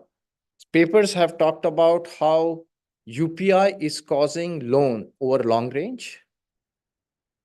But on the same hand, we have financial inclusion index measured with the lens which the global forums uses at not a good level. And why is that? Because they look at number of branches and number of ATMs that are required as per 1,000 or per lakh population, while we believe in going completely digital. If that is the lens that we are going to take, then the definition of that innovation, the definition of inclusion has to be questioned.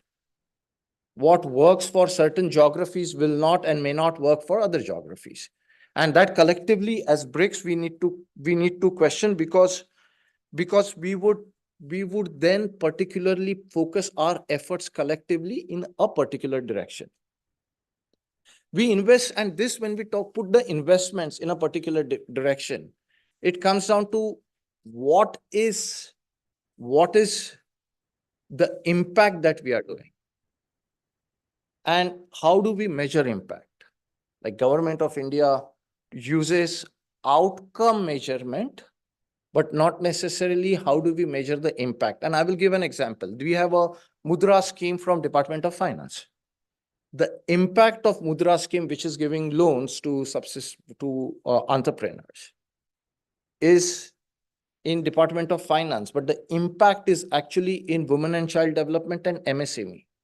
How do you do this causality or attribution across ministries? Is there a common data set that can be built? Is there a learning from what happens in South Africa or Brazil be imported back into other geographies? And use the templates that we have in doing attribution, causality, and impact assessment, and build a robust framework. I think there is a way where we can actually collaborate within the countries to build a stronger impact assessment framework.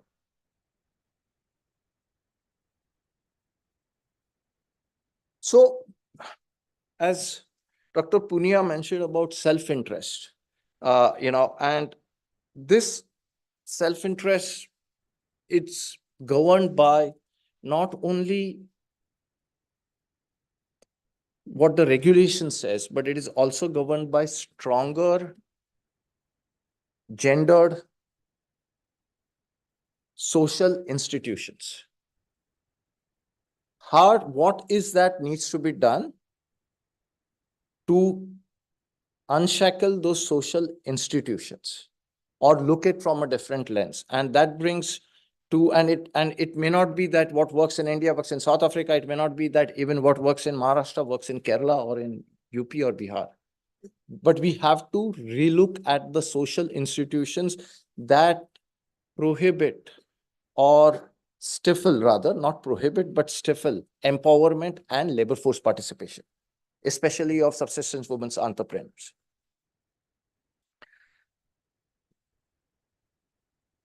While I was on a trip a few weeks back to one of the rural places in Maharashtra, and I was stopping at a cafe, or not a cafe, a stall, to have a tea on the road. And the lady over there actually has been in business for about few years, and we started chatting. And what she mentioned was, eventually the summary of it was, this business is my identity. Aadhaar is a number of that identity. And that's a very interesting perspective, because a number is not an individual. A group is not an individual. People want to have their own identities, not just be bracketed as a self-help group. And how we as countries, as institutions support this evolution of an individual identity. And another thing that struck me very well, what she said, is when I started this business, I have only one capital. Courage is my capital. If courage is a capital, how do you help quantify that in your risk assessment models? And as microeconomists, we have sometimes would fail to quantify that in the risk assessment models.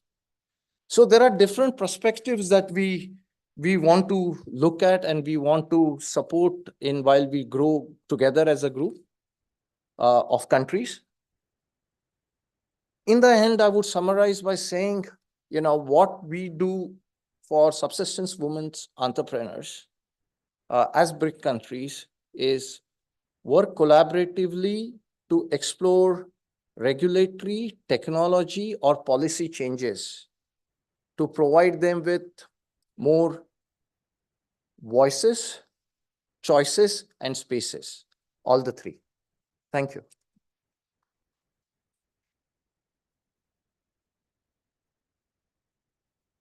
Thank you, Dr. Desai. I think one of the key points, it's very nuanced discussion, and the idea of grant capital and other forms of capital that need to be looked very carefully at, how to support an ecosystem where entrepreneurs, women entrepreneurs are better supported, is obviously, it's a matter of great concern. It's a matter of sort of trying to open things up, change certain path dependencies. And I think that's a really important contribution. Social institutions that you touched upon, I think this, the obstacles that social institutions pose, and how do these social institutions interact with all the attempts to have a more progressive policy and technology and regulatory sort of a space is a question, a challenge that I think really confronts us very squarely in the BRICS countries, apart from India as well. So thank you so much. Like to have Dr. Prem Singh take the floor. Thank you so much.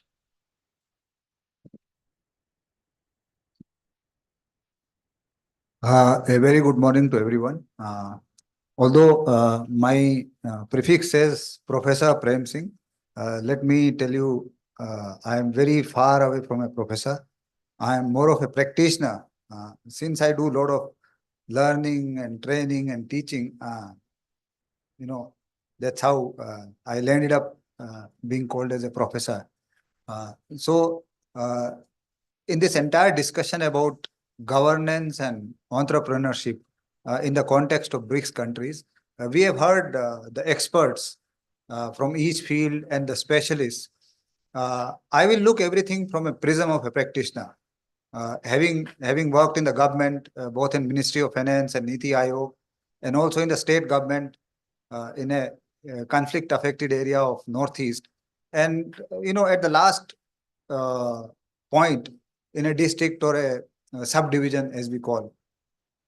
And how I have seen this interaction between governance and entrepreneurship, or government agent and an entrepreneur being seen, and what is the dominant narrative.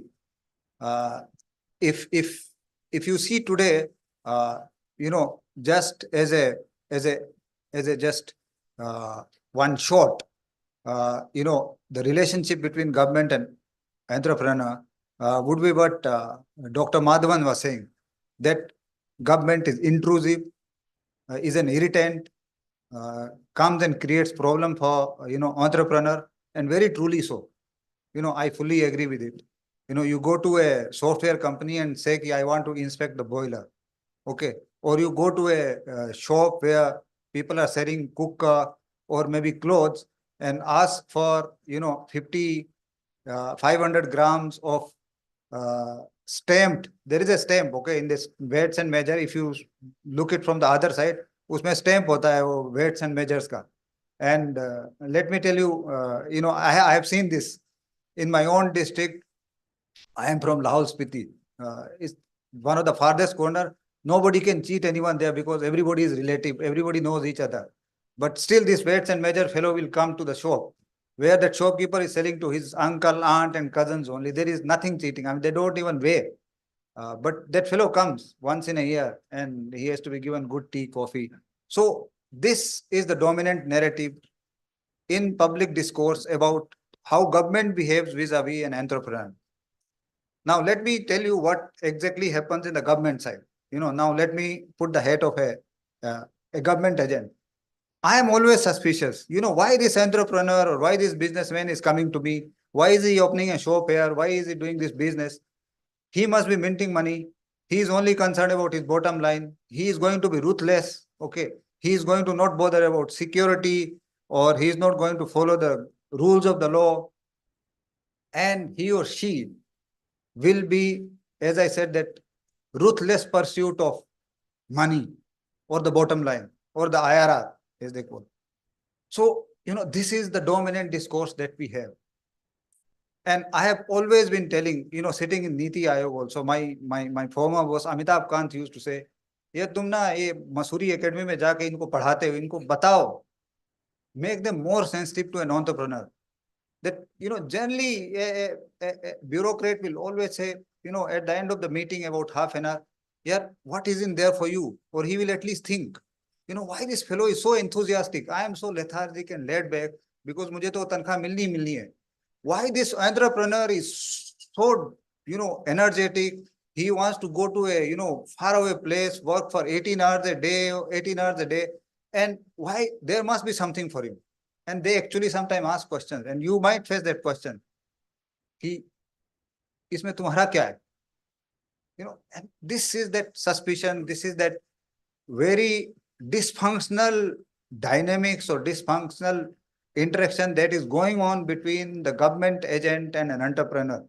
And in this context, we need to understand it in a deeper way. So over the years, in these discussions and interactions, I have realized that if I were to define governance, I must be very clear that governance is not only what is being done by the formal structures of the government. There is much, governance is much bigger than what government does. Governance is what a complex interaction of, civil society, citizens, private sector, entrepreneur, and the government. This we need to understand. This you also need to understand, and government people also need to understand. And let me tell you, every time I go to Masuri Academy, when I address, hundreds of these youngsters or maybe mid-career officers, I always tell them this, and I hope that it makes that impact. Okay. Today, we feel that, government means I sitting on the chair. Okay. And governance means me. Whatever I do. La eta c'est moi. That French king had said that I am the state. It is not. The state is much bigger than me, only as an instrument of, doing good for the people. So I think that is one part we need to understand. Also, we need to understand that, as he was saying, that an entrepreneur should be looked up like a soldier who is willing to take risk. These people are taking risk. As a government servant, I'm getting my monthly salary, every month without doing much. There is no risk reward for me. But for an entrepreneur, you people are taking risk, or any entrepreneur. And I think they need to be put on a higher pedestal. They deserve that moral desert. So this idea needs to come in this entire discourse, that we need not look at entrepreneurs with the same lens as everybody else. So this is very, very critical. And when I see like a state, then I realize the importance of each one of the entities which are contributing to governance. Okay, not just me. So if we see this deeper and much more nuanced understanding of government and governance, it is very interesting that our, ancient Indian wisdom talks about it. They say for the government, not only the head of the state or the king, but for the entire government or government machinery, dharma should be the driving force. And what does dharma say? Dharma is about transparency, dharma is about righteousness, dharma is about doing right things. It's a categorical imperative, what Immanuel Kant says. So government or, government's agent or governance should be driven by dharma. And similarly, the private sector or the entrepreneur should be driven by artha. The artha is not only money, artha is not only about economics, artha is about meaning and purpose. Arth, Hindi में आपको पता है ना, अर्थ का मतलब पैसा ही नहीं है, अर्थ का मतलब मीनिंग एंड पर्पस भी है, अर्थ का मतलब contributing to the society. So I think we need to understand these deeper meanings of governance and entrepreneurship from our own ancient wisdom. And if you see, the government of India has been pushing this idea of ancient wisdom and understanding in various ways. The slogan of the government of minimum government, maximum governance is nothing but this. Minimum government means I will not intrude into a private sectors, do hundreds of things that they are doing. Minimum government doesn't mean that I'll go out of the government. It is about focusing where governments are required, health, education, R&D, whatever, but not getting into the job which the private sector is doing well. And as a corollary to that, if you see that, our own Prime Minister keeps on saying that reduce the compliance burden from the private sector. At least he has been telling it to Niti Aayog, do a study, how many compliances are there. When we went into each of the ministries, each of the state government, there are tens of thousands of compliances. Abhi jo Dr. Madhavan told, that is nothing. I'll tell you the kind of compliances and kind of things that each department needs to do. And in jokingly, I remember once someone telling that in government of India, if I were to see that MNREGA morning, somebody gave an example, right? NREGA. The Ministry of Rural Development Secretary can be put to jail by Secretary Labor who was here for defying the rules of government of India. There are so many, compliances. And I'm not joking, it's a fact. It's a fact that one secretary can be put into jail by other secretary saying that you have defied this rule or law. And very clearly, it happens so many times. So in Niti Aayog, we used to do this, how do we reduce the compliance burden? So it's a humongously, complicated thing that government has created. And of late, of course, there are lots of reforms going on, and I'm hopeful that as we move on, these things will get cleaned up. Also, if we see, especially this government and the leadership have been invoking, sabka saath, sabka vikas. I mean, that is not a very superficial statement. That is a very deep statement, which is embedded in our ethos, our values, our DNA.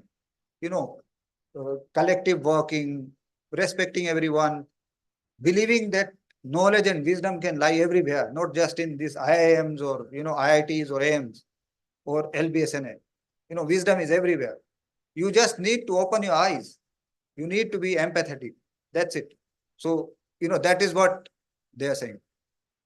And also we need to be very, very clear that whenever we talk about this discourse about knowledge, wisdom, ideas, we always feel that what is written in the textbooks, what has been written in the journals is right, and that can be immediately implemented in a country as complex as India or in BRICS countries. I was just studying, one of the analysis that entire research, top research, whether it is in social sciences or medical sciences or in any other field, is being done by 10% of the universities, almost like 95% of the research in North America and West Europe. So, it's very important for us to understand that. So you don't need to do evidence-based medicine or evidence-based public policy. We need to just do evidence-informed. I'll take that, what West is saying. It gives me that fulcrum, it gives me that anchor. But beyond that, we need to do a lot of things. And especially in our context, when we have humongous amount of ancient wisdom, the rural areas with so much of knowledge and wisdom, Professor Mathur was talking about Shodh Yatra. I mean, I think every morning and every afternoon for us is a Shodh Yatra. You just visit and travel the Auto Wala's innovation. Recently Microsoft CEO also went to that Chai Wala. I mean, look at that enterprising young man. I mean, so I think we need to appreciate this. We need to internalize this, and we need to expand this. And in the same way, like that is within India, and also for the rest of the BRICS countries also, I think we need to learn from each other. Each of our country has very, very deep knowledge and wisdom, which we may not be able to get evidence for it. Okay. As again, one of the interesting points that I was reading about why a particular idea gets into these journals and textbooks and everywhere, because they have evidence for it. But we also need to know that there are many things for which we are not able to collect the evidence. The absence of evidence cannot be construed as evidence of absence. So this we need to understand. I mean, let's not brush it aside. Let's be curious. Let's be logical. Let's be rational. Let's not get driven by scientism. Let's believe in science. So I think this entire discourse of entrepreneurship and governance, we need to look it from a deeper lens, which very nicely started with Professor Mathur's a beautiful way of showing those forests, and it was a deep insight. And then of course Aarti Ahuja ma'am also talked about similar things. Each of my expert panelists again magnified all these infirmities that we see today, and I think all of us, if we realize and if we imbibe and internalize the fact that governance is not only the responsibility and the perks and privilege of government, it is about all of us. And similarly, entrepreneurship is about risk taking, and they are doing great service to the society, much greater than the bureaucrats. Okay, and they deserve a moral desert. I think if we have these deeper understanding, deeper ideas imbibed into us, then I think this entire dynamics of entrepreneurs, governance will get transformed, and I think we will see much faster growth and much more inclusive, much more diverse and distributive kind of growth rather than what we are seeing right now. Thank you very much.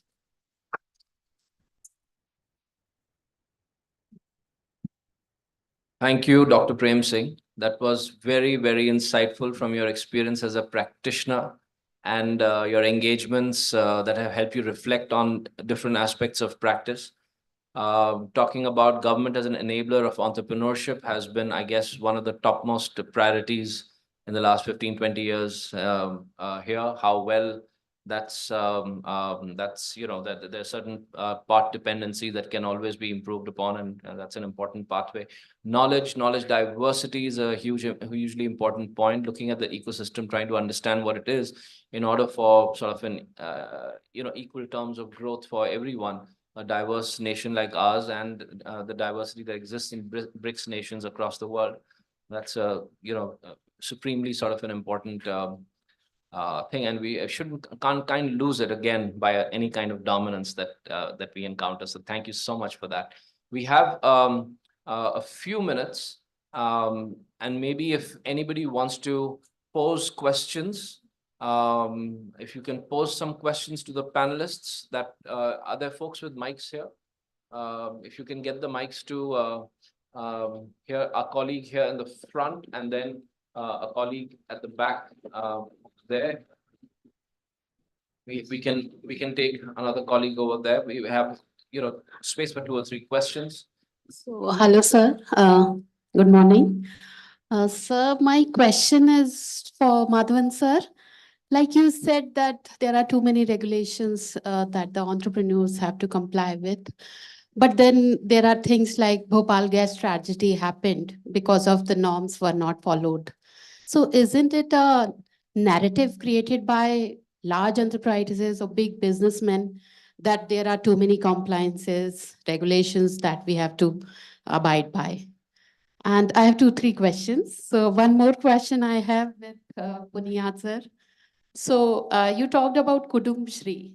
So why do you think uh, after so many years of independence, do we need to have a scheme not with the name of a women? So I don't think it is I don't know whether it is a good thing or a bad thing that a scheme which was not named under the name of a women is successful. So I just want to ask people from tax department and government why there are incentive-based schemes in India. So why up till now government has not come up with such a scheme that any on a big businessman, maybe led by a man also, if they invest in a women enterprise, they will get tax benefits or subsidies like that. If they do so, maybe we won't be have a need to make a name nomenclature like Kudum Shri, which does not show the identity of a woman. And also one question more, that is the general question that I've seen in the MSME website, that the women enterprise is defined as an enterprise which is led by, which is owned by 51% of shares, or the owning is by women, and also who hires or employs 51% of women, or majority of women. Why is that second condition a necessity? Why a woman cannot hire a man? Don't you think that again it will restrict in giving incentives and schemes those who only comply with that? We talked about jargon and definitions, etc. So why that restriction that women should employ women, then only the women will be given all those incentives? Thank you, sir. Thank you. Thank you for your question. Could we hear a couple of other questions, and then maybe you can respond, you can note this. And thank you. Thank you. Yeah, our colleague at the back, yes. Good afternoon, dear panelists. I'm Muskan Goel from PGP batch 2325. And thank you so much for the insightful discussion. It's our pleasure to have you here. My question is from Dr. Punya, that as he mentioned about community participation and its key role, that how it plays an important role in the success of any entrepreneurial venture. I wanted to ask, how is it that you approach a community and convince them that what is being taken as an initiative lies in their best interest, and how is it that we should approach them and convince them? Thank you. Yeah. Yes, go ahead, please. Yeah, go ahead. Yeah. I have a question. Okay. Hello, is it audible? Hello, good morning, sir. Good morning, all the panelists. I'm Dr. Prachita Patil. So my simple question, in all BRICS country, though there are a number of schemes provided by the government, like Mudra Yojana, Stand Up India scheme for women entrepreneurs, still there is a room for gender inequalities, addressing the challenges and disparities. So can we can you give the measures to provide an equal platform? So, still there are challenges and obstacles coming for women to be an entrepreneur, like sir was talking about subsistence woman entrepreneur. So can you give certain measures, and so that there will be the percentage will increase in subsistence woman entrepreneur, providing an equal platform in terms of gender inequality?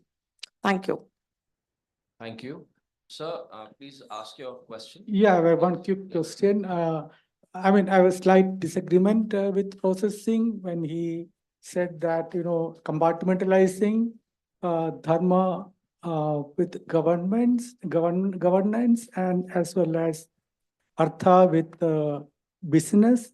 I believe that if you compartmentalize like this, and when businessmen do pursuit of wealth, pursuit of artha, without the component of dharma, I really don't know whether we can have a sustainable world.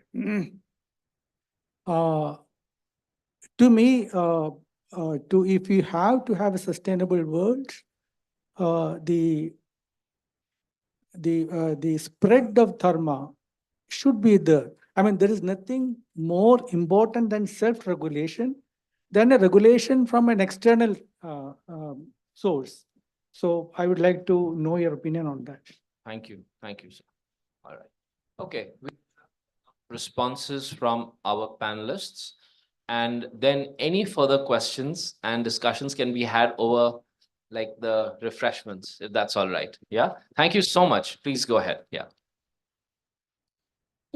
Okay, a specific question to me. Bhopal, of course, I am not saying there should not be regulation.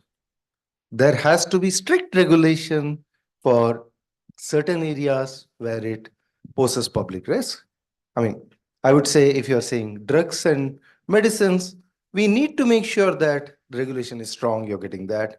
Chemicals, yes. I mean, there are various things. But I'll tell two examples from my personal work, in the sense whatever, of the pain factor of regulation. One, director KYC. Okay. So now every director who has a DIN has to do a KYC before September, failing which there's a fine and this. One of our, so we are a not-for-profit, Section 8 company. We don't make money. Okay. But we decided we'll go through the company's route, not as a trust, because we have that's a higher governance and higher compliance standard. We decided to choose that. And sometimes I wonder why. So KYC, one of our directors is an Indian citizen who is a professor in the United States. He does not, so first thing, we had to get a PAN made for him. He didn't have a PAN before he got his DIN. So only reason he has a PAN is that he is a director on our board. He has no income in India. Okay. Now, the annual thing, they send an OTP both on your phone and on your mail. He gets the mail. He doesn't have an Indian number. It doesn't go to the US number. So we were unable to do that. Finally, we had to call up the MCA guy. That guy found the OTP, called us. My finance person was sitting at midnight, because that is the US time, daytime, where the professor is there, to get that done. So why? Why are we doing this? That's my first question. Second, there is something under the Income Tax Act called Form 10B, which all non-profits have to fill. Until last year, it was a simple 2-page form. You already got audited accounts. You take those numbers, put it in and do. This year, they have converted it into a 20-page form. Okay. There are questions like, there's one question. Does your organization fall under the 21st proviso of Section 1023C? Okay. How do I know? I took the Income Tax Act, and they don't number provisos. It's provided that, provided further that, provided also that, provided also that, provided also that. So I counted, okay, 21. Now I'm not sure whether I counted correctly. Give it to one of my colleagues. 3 of us counted. Then he said, okay, we don't fall under this. But why? Why are you making me do this? It took me, what the auditor used to take one day, took him 1 week and took me 1 week. That is actually causing cost. It doesn't cost the income tax officer, it costs me. Okay. So I can narrate several other incidents. So what I mean is, these minor things, why are we doing it? I'm not saying don't do for the big ones. You have to do the complaints for the big ones. Thank you. Can we just listen to them and then you can, yeah. Thank you. Sorry. Yeah, sure. Just a quick response because our time is short. I was referring to Kudum Shri as a particular name because, as in when you need participation from community, it is always better rather to limit it to one thing, that it is woman-centric, and make it like community or the family-centric. And the other effort in that, I think the thought process which went to is that let's try and avoid the pushback which at times comes. These biases are real in our life. We may like to believe that, we don't have these biases, but we do have in our mind these biases. So it was basically to avoid that bias. So make it like a community and a family-oriented program, not women-centric, so that opposition doesn't come. And then in that nomenclature, I think there is a philosophy behind it, is that as and when the question which was asked is how do you kind of get those people to participate, you have to devise rules. And I think in which means if one of you wants to read it, I really recommend that you start reading Elinor Ostrom. And since we are talking of gender parity, I can inform you that Ostrom was the first woman to get a Nobel Prize in economics. And that happened as recently as 2009. No woman had ever gotten a Nobel Prize in economics. So she talks about this concept of what is the rules in play against the formal structure. So at times you have to understand the rules in play. Rules in play are that we do have biases. So formal structure, you try and, make it so that the rules in play do not kind of become an obstruction, but these rules in play actually help in fulfilling the objectives of the program. So the question which you were asking in participation also, this is what one has to try and convince that, okay, there will be some compromises of your interest because you're collaborating, you're getting everybody together. But the final outcome which you will get is going to be better than what you would have individually gotten. And that, as I said, requires a lot of negotiations at time. It's a time-consuming process. And right at the beginning, as Professor Mathur had put it, at times we have to listen to the beneficiaries. They may provide us the better architecture and the better structure to collaborate than we so-called experts can do. Thanks.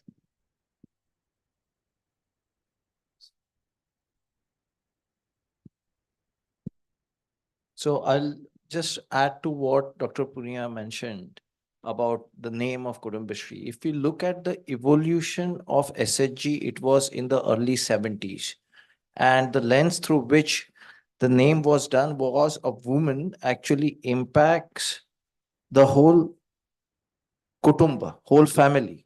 And it also is linked to the community being a kutumba, Vasudeva Kutumba, right? So it's a philosophical thought.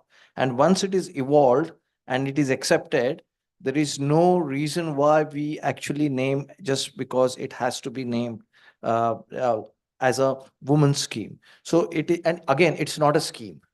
It is a SHG organization. It's not a government scheme. So that's my take on that. Second, to what ma'am asked a question about how do you measure an equality. First of all, question is, do we want equality or first we have to have some equity? Right? And both are completely different. We won't go into dwelling into details of it, but those measures that are required to first equity to be provided and B, the measures have to transcend not just economic, but also social, health and mental well-being. And one of the challenges that we have is we don't have a classically defined measures of empowerment. It goes down to what is the income level.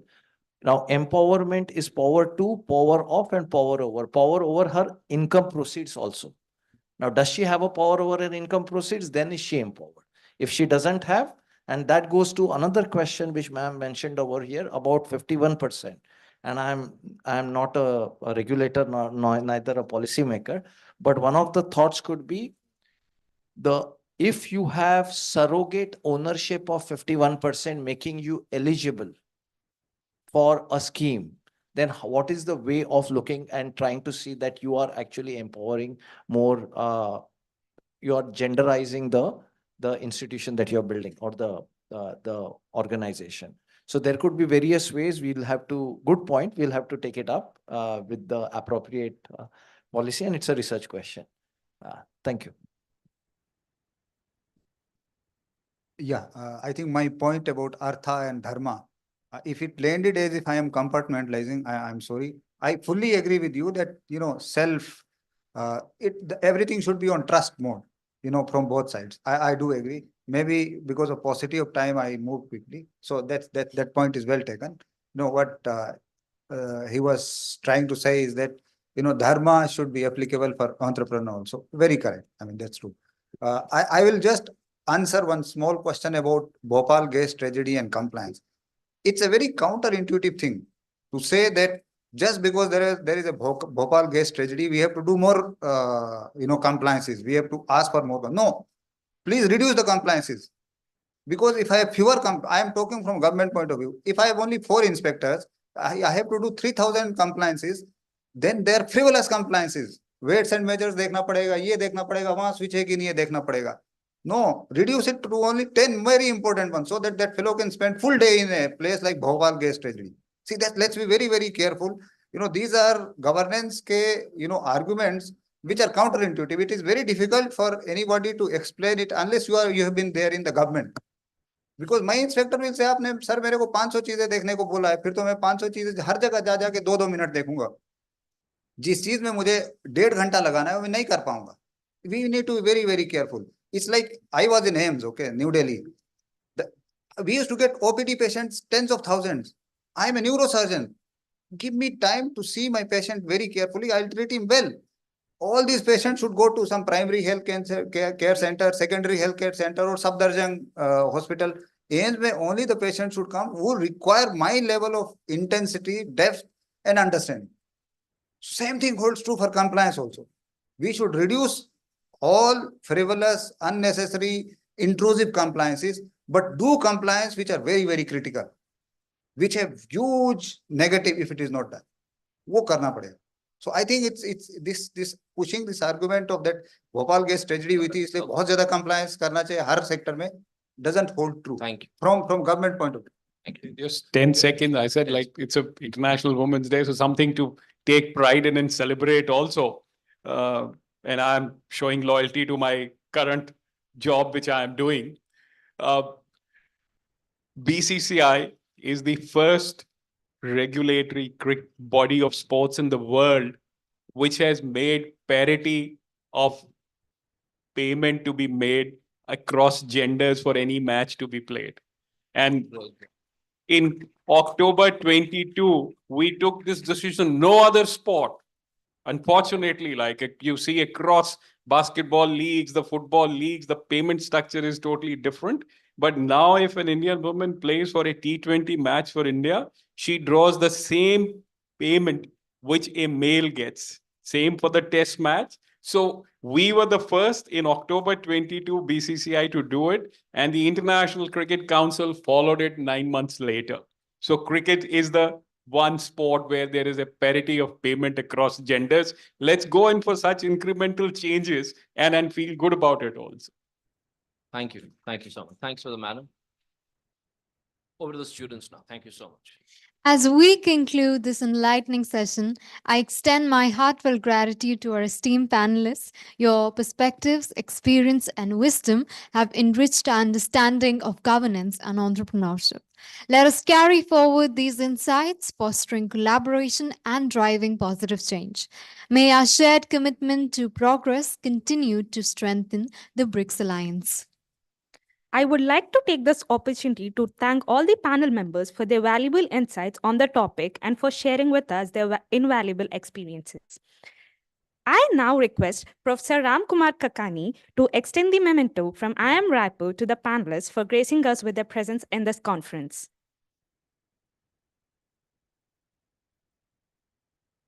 Please join your hands for Professor Ramkumar Kakani.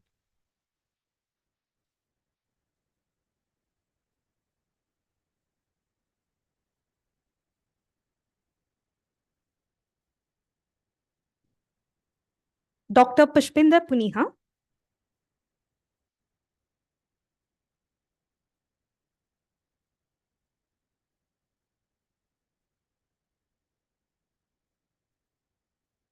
Dr. M.R. Madhavan.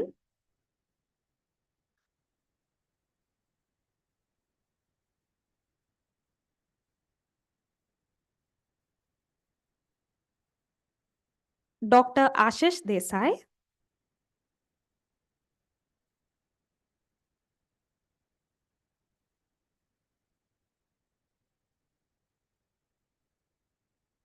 Professor Prem Singh.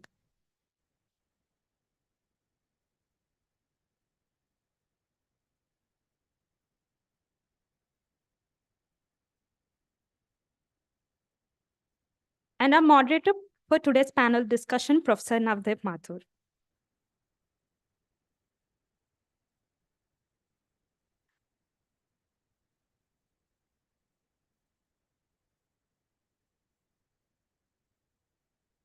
I request all the panelists to gather for a photograph.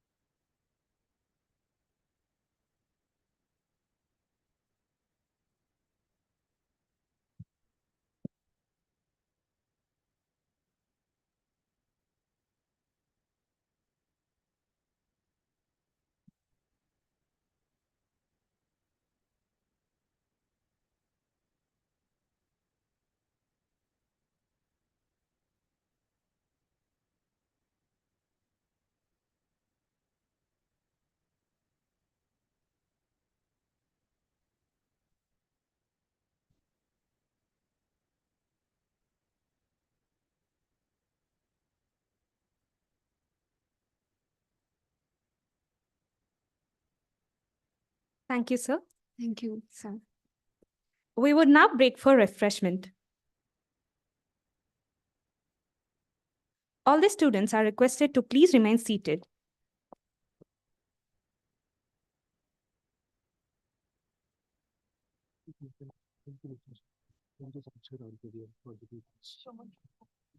The refreshment for all the dignitaries can be found outside the auditorium.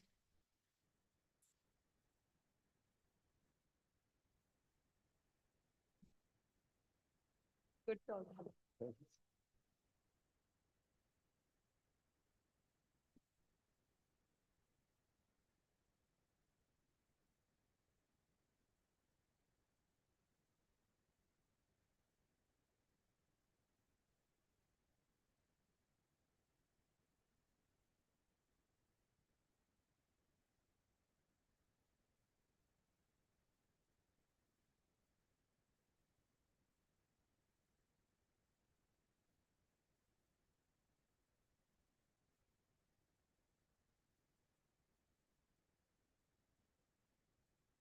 What do you want? They are going by slides now.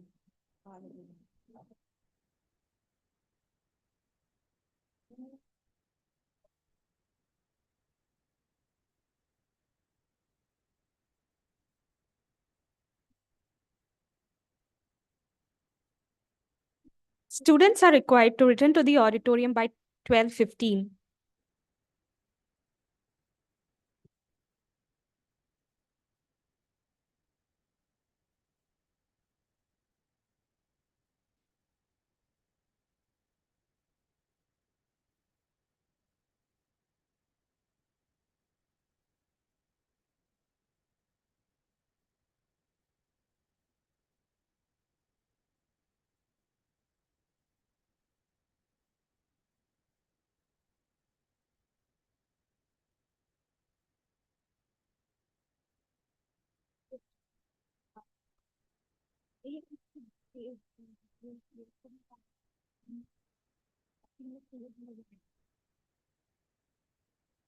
Okay.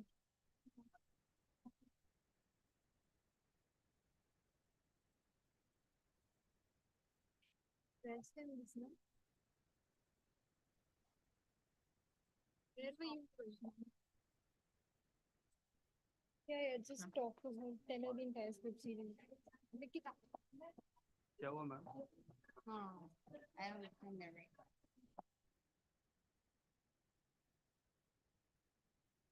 One sec.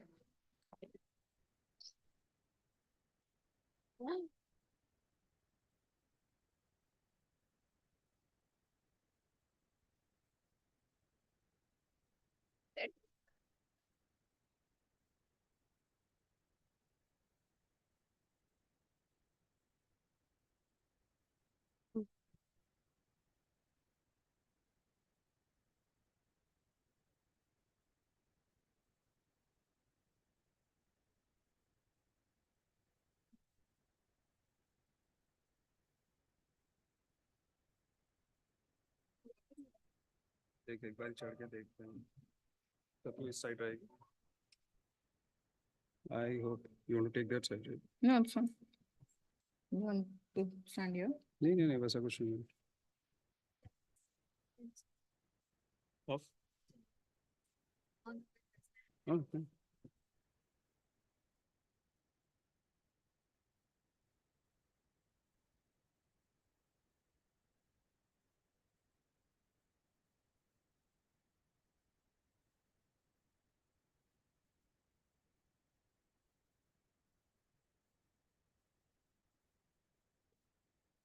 Podium, not. no I think that's fine Hmm? I think that's fine stand it's fine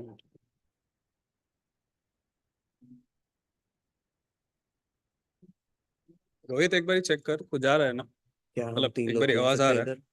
आवाज clear आ रहा है आवाज clear आ रहा है हाय नहीं आ रहा है एक यहाँ पे खड़ा हो जाएगा तो तीन अभी पे रखेंगे शरीर मैं नीचे दिखूंगी नहीं मैं क्लियर आ रहा है ना क्या आपको तीन एमसीज दिख रहे हैं एक दो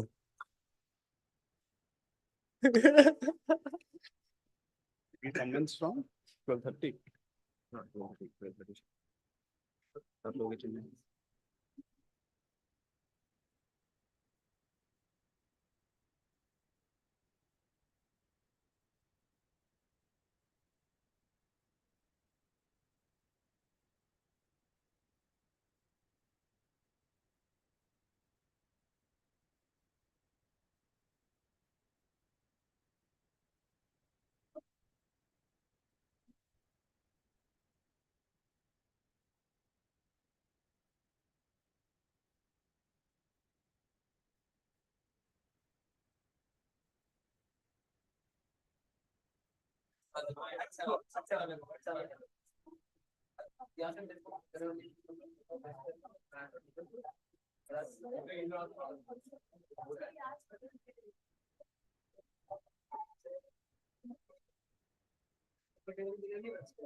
नीचे जाना चाहिए।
Yeah, just leave me a text.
Just in case they are interested, Yeah. let them feel that.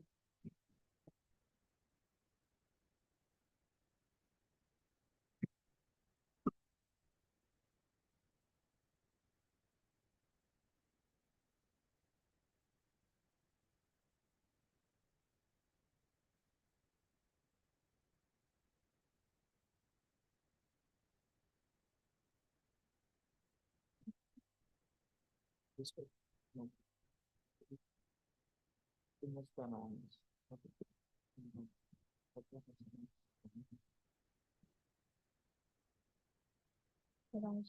So,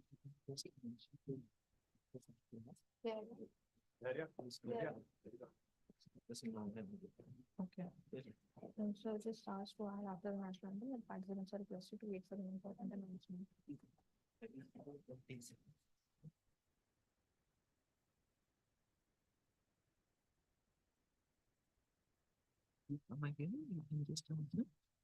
For award ceremony, what is it?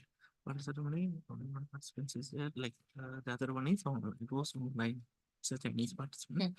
So we're not calling anybody. Okay. Just announcing only. Yeah. Ask them to give an update. Applause. Yes. Yeah.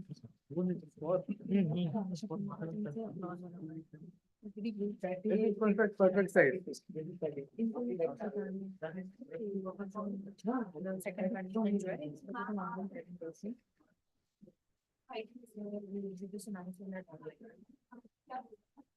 What complaint are you backstage? What complaint are you backstage? Yeah, I can also. Just simply ask, Because if they're not willing to, then it's just a reason of applause.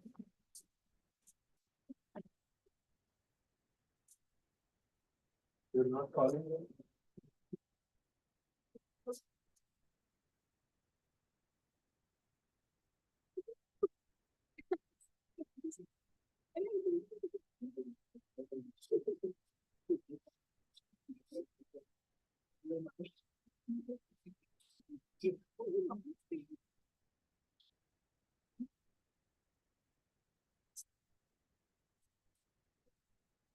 बोलेंगे तो क्या?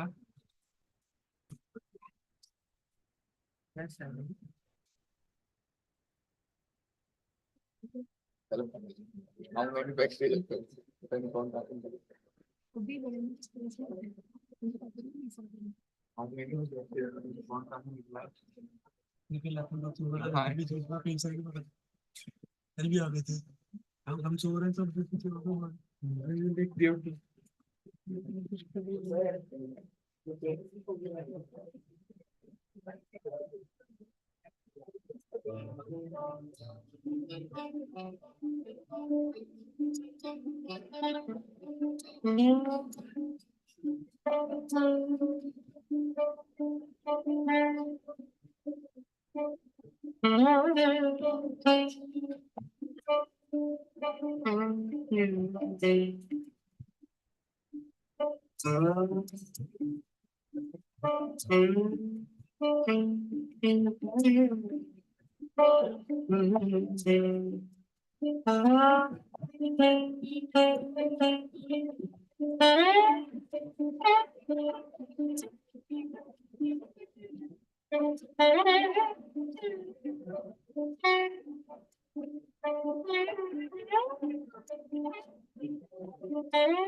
A warm welcome back, everyone. We gathered today not to mark the end, but a significant milestone on a shared journey. The sixth International Conference on BRICS Development and Governance has fueled important discussions and progress. Let us carry the momentum forward as we strive for a brighter future. I trust that the sessions have provided you with valuable information and insightful perspectives. To acknowledge the extraordinary research displayed at this conference, we now move on to the awards ceremony. I'm honored to invite Professor Ramkumar Kakani, Director of IIM Raipur, and Professor Satyasiba Das, Dean of External Relations, IIM Raipur, to present the above for the best paper.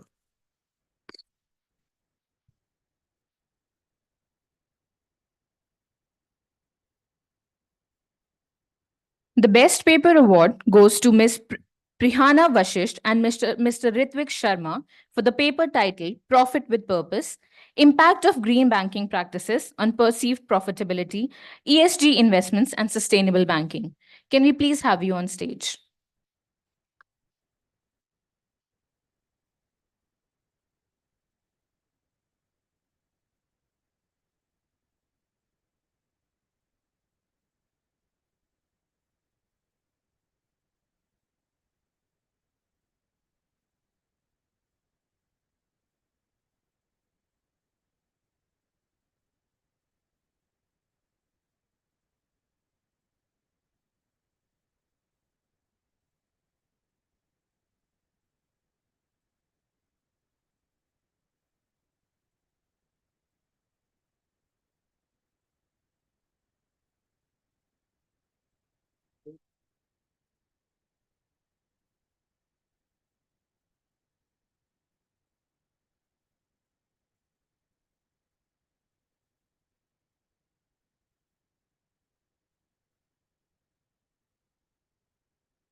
The award also goes to one of our online participants, Ran Duan, for the paper titled India's Participatory Approach to E-Governance, a Case of Mykov. Can we have a round of applause for Ran Duan?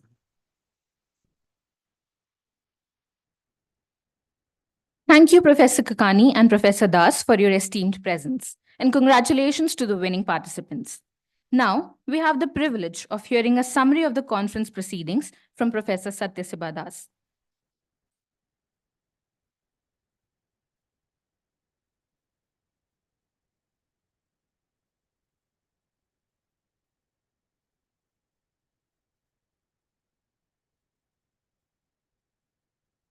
Good afternoon, all the distinguished members of this community. It is indeed a pleasure providing the summary. I have learned from my professors that how to draw a summary, particularly in our management class. What is new, interesting, and useful in today's class? I usually use that thing to the students who are sitting there. I do not know how much new, interesting, and useful thing I will be able to say here, because everything, every panel, every paper was new to me, interesting to me, and useful to me. So perhaps I will not do the justice, really drawing a summary of such an interesting and useful, provocating kind of discussions, but I'll try my best to provide you a glimpse of what happened in the conference. So this sixth BRICS conference begins on the 6th March with a ceremonial lighting, followed by introductory remark from the Professor Asha Barua, who is the conveners of this conference, tracing the conference origins and collaborations. Collaborations between the institutes from 5 different countries. This is for the first time we are hosting such an interesting and useful conference here at IIM Raipur, so we are really, really proud of it. Followed by the welcome address of Professor Kakani, the director of the institute, emphasizing the intellectual collaboration and cooperation between the member of this conference partners at various level. So our keynote speaker of the day, Sri V. Srinivas, Secretary of Government of India, discuss various digital initiatives and policy reforms by the Department of Administrative Reforms and Public Grievances to enhance citizens' engagement and administrative efficiency through e-governance and digital empowerment. Followed by this, a panel discussions on digitization and good governance features insight from the expert like Sri Santosh Mishra, Professor Nidhi Sharma, Professor Alexi, and Dr. Shireen Madden. They all highlighted the transformative potential of digital technologies and the importance of standardization of data practices, as well as all the members agrees that both technological and non-technological reforms is key to a better governance. Professor Lekha Chakraborty moderated this particular event. Followed by this, the next panel discussions discuss the challenges and opportunity for the young scholar in the BRIC countries. The moderator and the key panelist, Professor Jose, has shared his experience and his understanding of how research is evolving in this field, what are the challenges, particularly inadequate funding, collaboration, lack of collaborative platforms, disparities in higher education system, and publication pressures for the young scholars, and how can research can be more focused on social contributions. The panel also tried to find out different ways the young scholar can collaborate among themselves and do effective research. The day ended with multiple academic paper presentation, both in physical and digital form. The second day of the conference focuses on shaping the future of global development. The discussions led by Professor Alexi and Professor Tapescott, I'm sorry if I'm pronouncing your name wrong. They highlighted BRICS heterogeneity, the need of resource, and the importance of tourism and its impact, advocating for financial reform, multilateralism, and BRICS' role in the modern development or global development. We had 3 parallel sessions in that day, full with a lot of interesting papers, focusing on reforms, focusing on governance, leveraging digital technologies, and many other pertinent areas focused in this particular conference. The last day of the conference, definitely one of my favorite, I'll say. I was listening to very esteemed panelists and their provocative discussions on governance and entrepreneurship. Before that, Ms. Aarti Ahuja, Secretary of Government of India and Labor and Employment, has their keynote address, and Professor Navneet has a very interesting discussions on navigating diversity for collective processes. The last panel discussions definitely draw a lot of interesting comments and best practices, interesting examples, how different organizations, different countries, and different bodies has bring reforms and help in creating a more equitable, more supportive governance structure. Ending note from my side, as we conclude this conference, it is imperative to reflect on the insights shared and discussions held over the past 3 days, and the diverse perspective and expertise brought forth by esteemed speakers and panelists have shed light on crucial aspect of governance, digitization, and technology, and challenge faced by the researchers within this BRIC framework. These discussions serve as a catalyst for future collaborations, innovation, collective actions toward addressing global challenges and shaping the sustainable future for all. In the end, from IIM Raipur side, I would like to thank all my panelists, participants, and the organizer, and I will invite Professor Parthasarathi to give the vote of thanks. Thank you very much.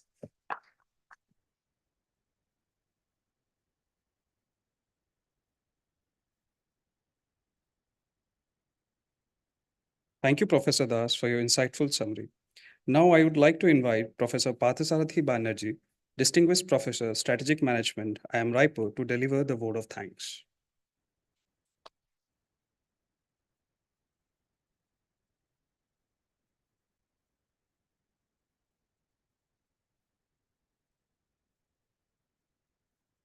Namaskar and good day to all of you. I'm honored to be here to propose the vote of thanks. So on behalf of the organizers and all the participants, I extend a heartfelt thank you for making this 6th International Conference on BRICS a resounding success. Our deepest gratitude goes to our esteemed valedictory guests and the inspiring keynote speakers who shared their insightful knowledge and valuable perspectives.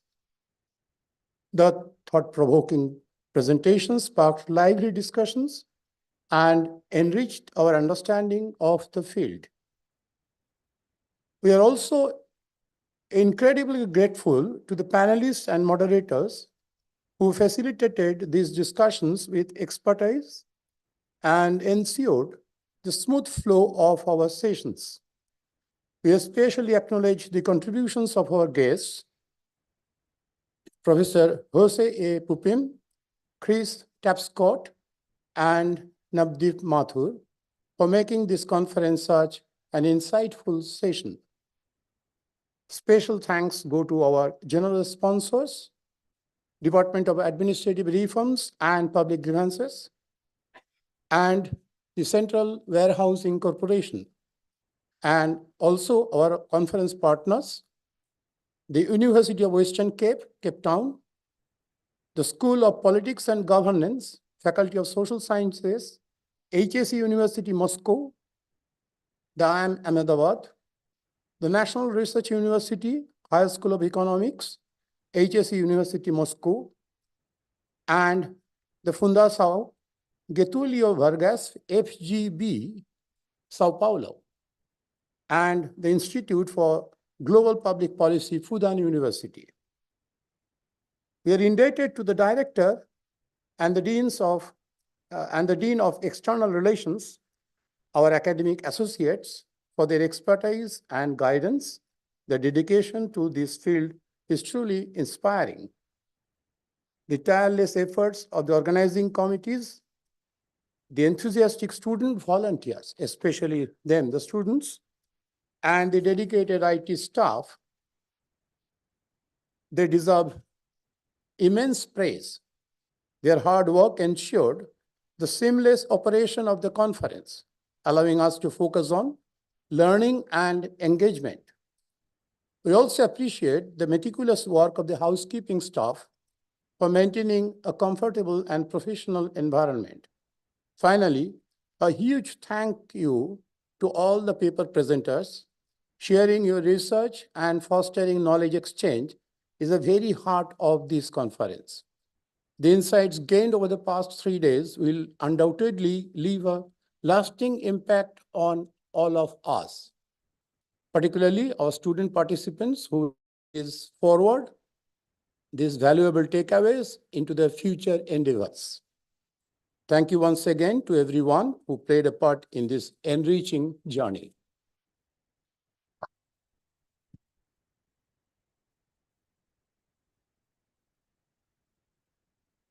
Thank you, sir, for your kind words. Before we adjourn for lunch, participants are also requested to wait for an important announcement. And also, let us stand together for the national anthem.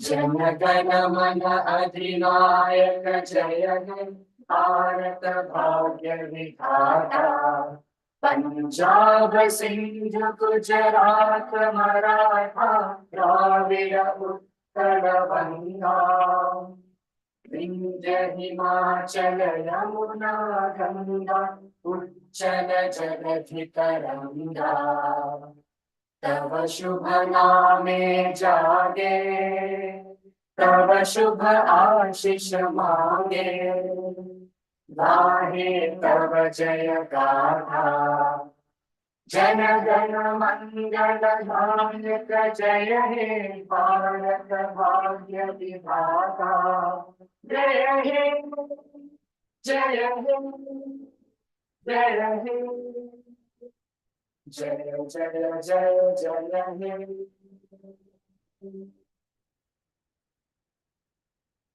As Nelson Mandela once said, education is the most powerful weapon which you can use to change the world.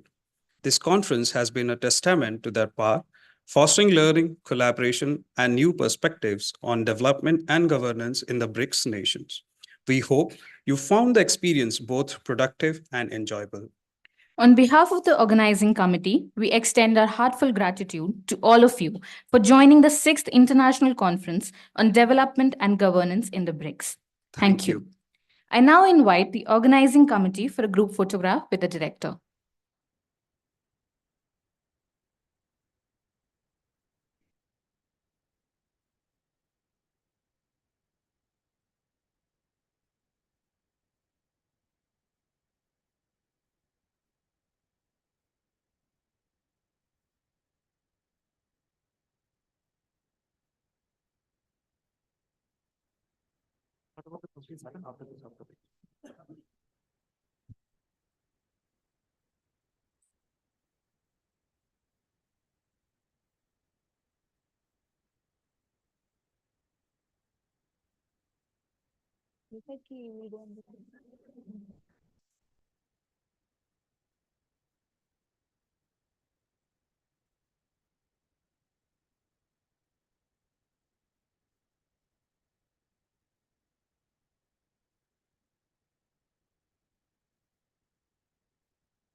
Can we have all the participants on stage for a group photograph?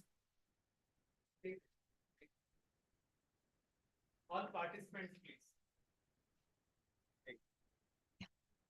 All participants, please. Ashish ji आइए ना. प्रेम sir, please.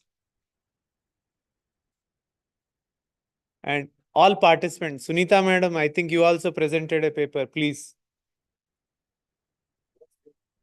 And you were there in all the sessions. That's the feedback I've received. So a huge round of applause for her. Come here, please, please. Let's quickly have the photo.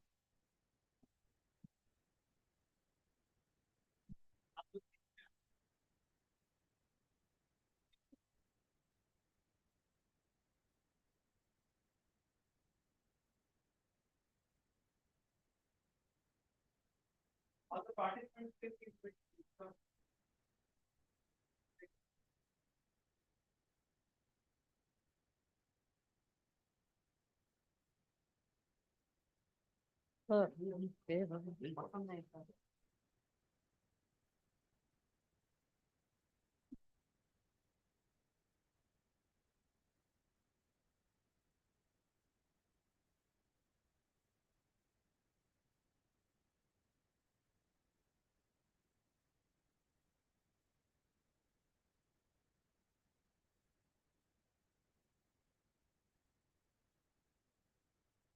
Yeah, next. Next.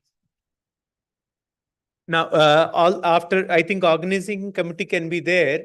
And now I'd request the student committee members who participated in this endeavor to come. And then we follow it with all the students out there. I know it'll take about 5 minutes, but it'll ensure that necessary respect is given to people who actually matter. So all the student committee members, please. Come on, यार, अब क्या बोल, आइए, आप भी आइए, madam, अरे.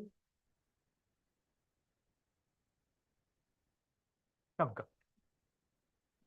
Yeah, I think it makes sense, right? So, because you see, finally, our students would also like to take a photo with you, right? Come.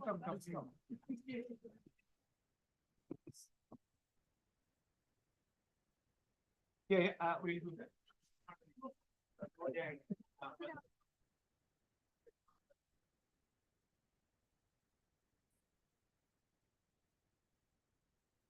Come quickly adjust yourself. अरे वो आप देख लीजिए आपकी I don't have all that knowledge. Then we have.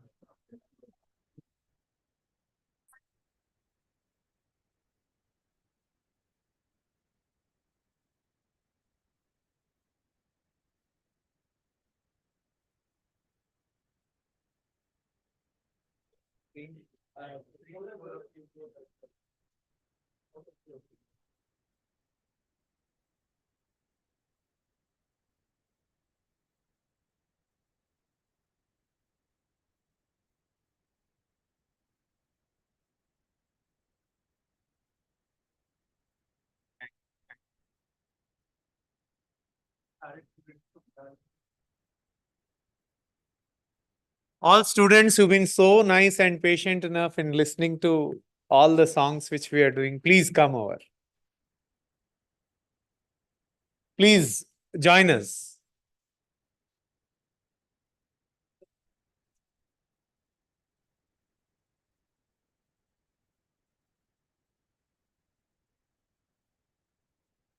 You see, often human mind pertains to what I call as casual negativity. Casual negativity is not because we have malignant or ill-intentioned this thing. But what happens is we always try to find how things could have been better, etc., etc. And human tendency is often to be very parsimonious with truth and praise. Human tendency is not very, you can say, large-hearted when it comes to truth and praise. So let's acknowledge each one's contribution in making it big.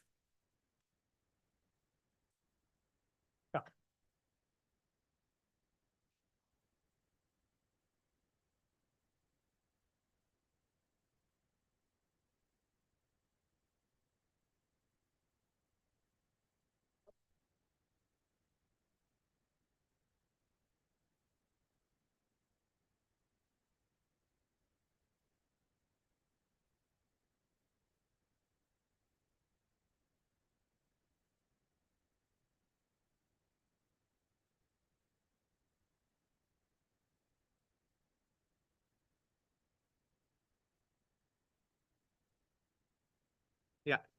Anything else you want to say or break for lunch or whatever? All the participants can collect their certificates from the registration desk outside. We now adjourn.